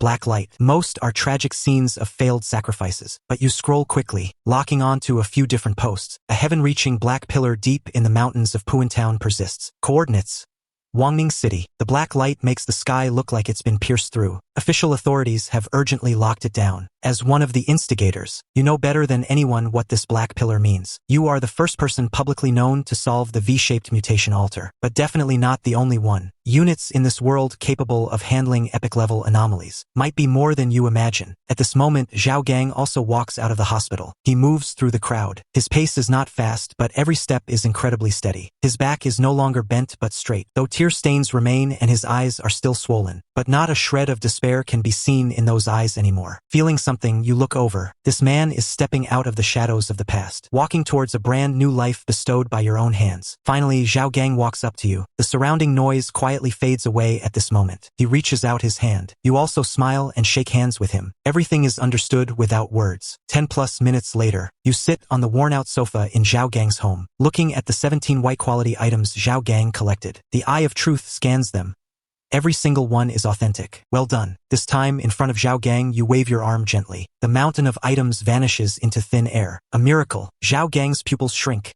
Shocked, you take in all of his reactions. Uncle Zhao's loyalty is secured, but besides gratitude, you need him to never be able to fathom your depths, understanding that following you leads to a future. On the other hand, as the manager of the recycling station, Uncle Zhao, this method of yours is truly inconvenient to hide. Then you take out another altar fragment and toss it over. Use this to operate within the black shadow, as I said before. Infiltrate the inside and act carefully. Rest assured, sir. From a financial perspective, this is called venture capital. You invested in me. I will never let you lose money. You nod with satisfaction and say no more. This is exactly the state you wanted to see. A sharpened blade should have its own edge. Your employees should be like this. Everything arranged, it was already late. You declined the dinner invitation from Zhao Gang and his wife, leaving that dilapidated residential building alone. Passing the street corner, a rich aroma of baking makes you pause. Freshly baked mooncakes. You look at that big round moon. Old Street mooncakes.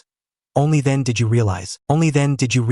Tomorrow is the Mid-Autumn Festival. Boss, I'll take a few boxes of mooncakes. Everything except the 5-nut ones. You carry the gift boxes into the night, tearing open an egg yolk lotus seed paste one and taking a big bite. The familiar taste makes your eyes sting. But the next second, the smile suddenly freezes. Mid-Autumn Festival. Mid-Autumn Gala. Rehearsal. The content of the letter from altar number 52818 explodes in your mind. Those artists can't wait. They are doing the final rehearsals. Could it be in these few days? A bit more realization appears in your eyes. Just then, a faint singing voice drifts into your ears with the night wind. The voice is extremely mournful and sorrowful. This tune is too sinister and eerie. Who's there? With a flick of your wrist, the soul dagger slides into your palm. Cold killing intent instantly locks onto the surroundings. However, there is nothing. An inexplicable anger rises in your heart. The desolation and loneliness emanating from that voice actually resonates with the loneliness you feel missing your parents. Creates a damn resonance. You lower your body and merge into the night. A few minutes later, you push aside the wild grass, your pupils shrinking slightly. An abandoned open-air theater appears before you. The audience seats are empty, yet it feels as oppressive as if filled with invisible ghosts. On the stage, 3 completely different voices are intertwining. On the left is the desolate Wusheng. In the middle is the sorrowful Qingyi. On the right is the cackling clown. Shang, Dan, and Chou are all here. You activate the Eye of Truth. The stage's disguise fades. 3 altars reveal their true forms. In an instant, the Eye of Truth opens, piled with rusted, broken weapons and armor. Altar number 1001. Connected to the All Heavens Theater, White Tiger Hall. Why did I fight so hard to kill the enemy? Yet the Emperor suspects me of rebellion? Why do loyal ministers never have a good end? The central altar, piled with phoenix crowns and pearl hairpins. Altar number 1003. Connected to the All Heavens Theater,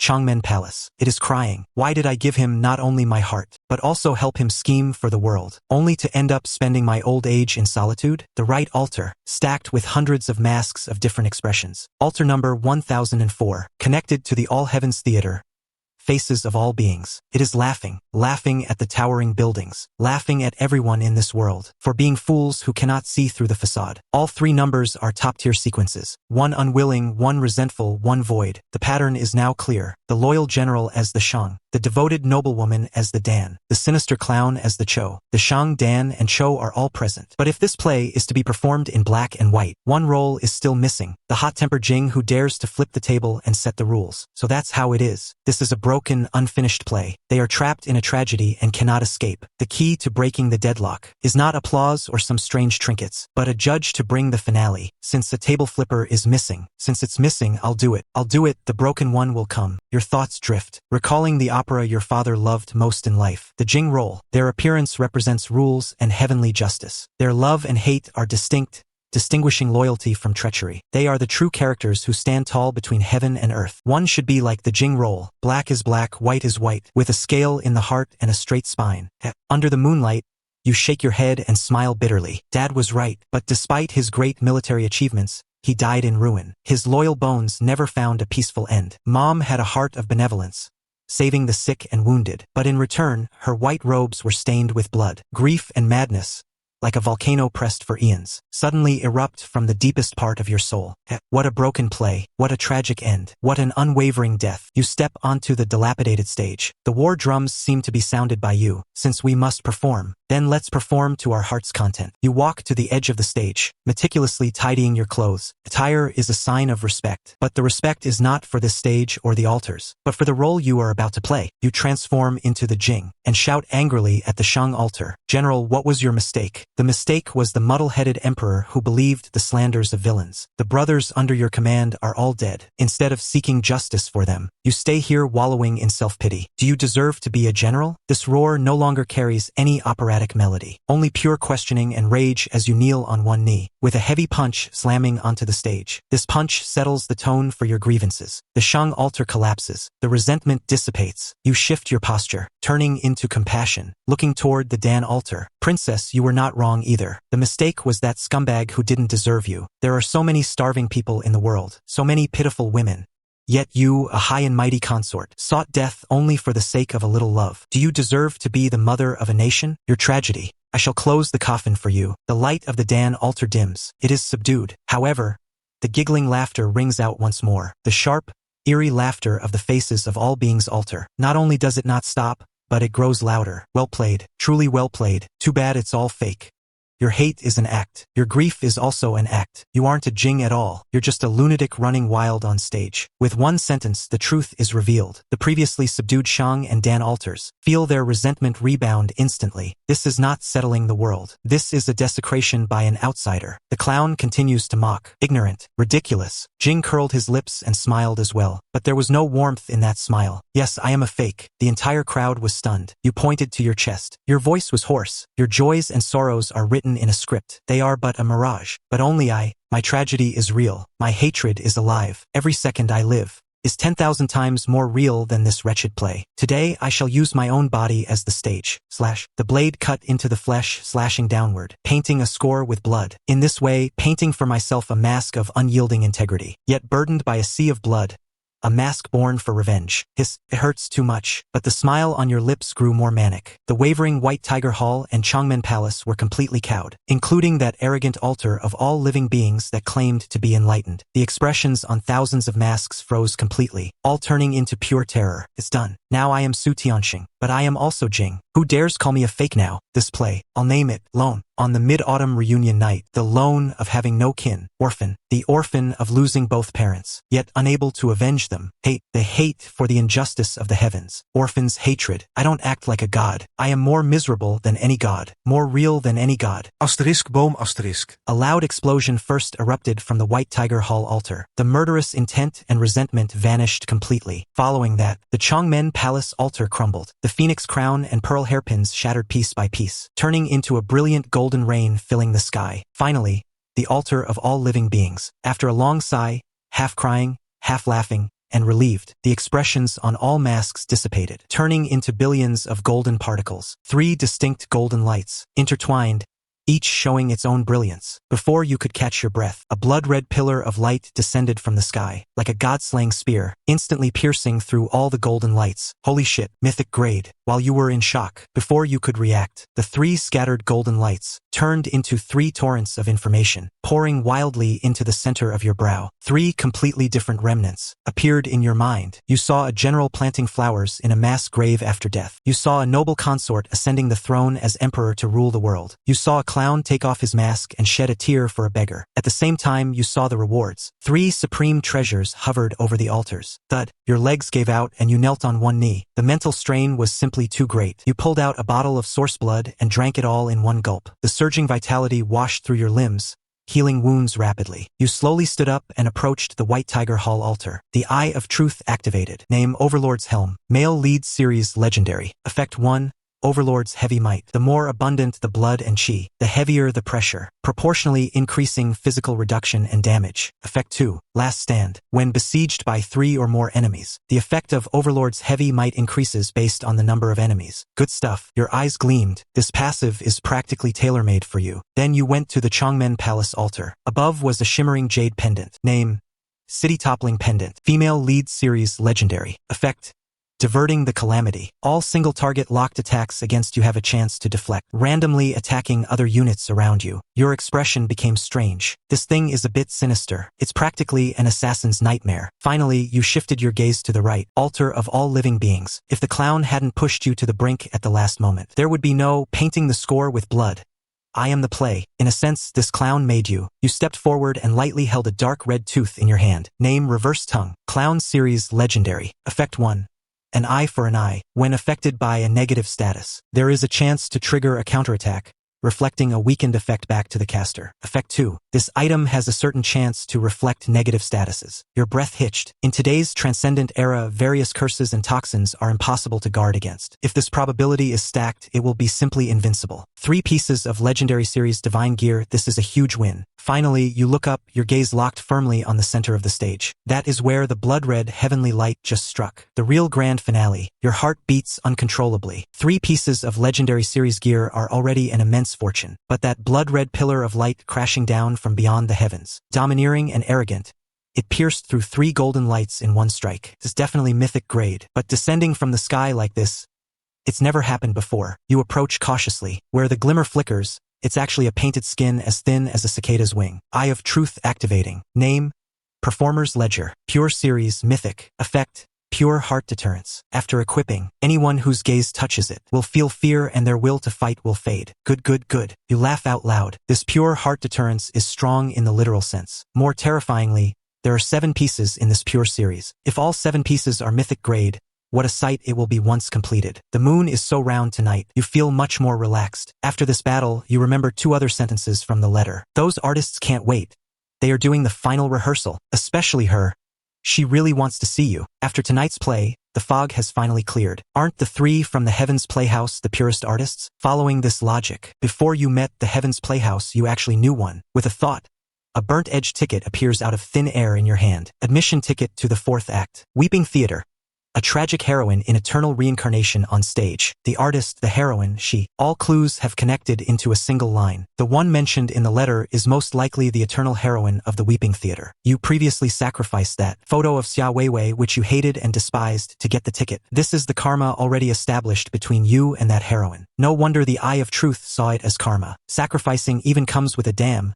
Settling the score phase. You subconsciously check the date on your phone. August 14th. Tomorrow is the Mid-Autumn Festival. The final rehearsal. A chill surges up. What's performing tomorrow isn't some mid-autumn celebration at all, but the artists from the Weeping Theater, presenting a formal performance to the entire world. 2 deadly questions lie before you. First, is the eternal heroine seeking you a blessing or a curse? Second, in what form will these artists descend tomorrow? What to do? A flash of ruthlessness glints in your eyes. You suddenly pull 3 major items from the Dimensional Reduction Warehouse. Abyss Demonic Dragon Egg, Soul Dagger, Bloodline Concentric Goo. You reach out and gently touch the Soul Dagger. It's ice cold to the touch, yet connected to your soul. This thing has blocked many soul shocks for you before. Then, your gaze falls upon the Bloodline Concentric Goo. 1 large and 1 small goo worm obediently crawl onto your fingertip. From now on, your surname is Soul.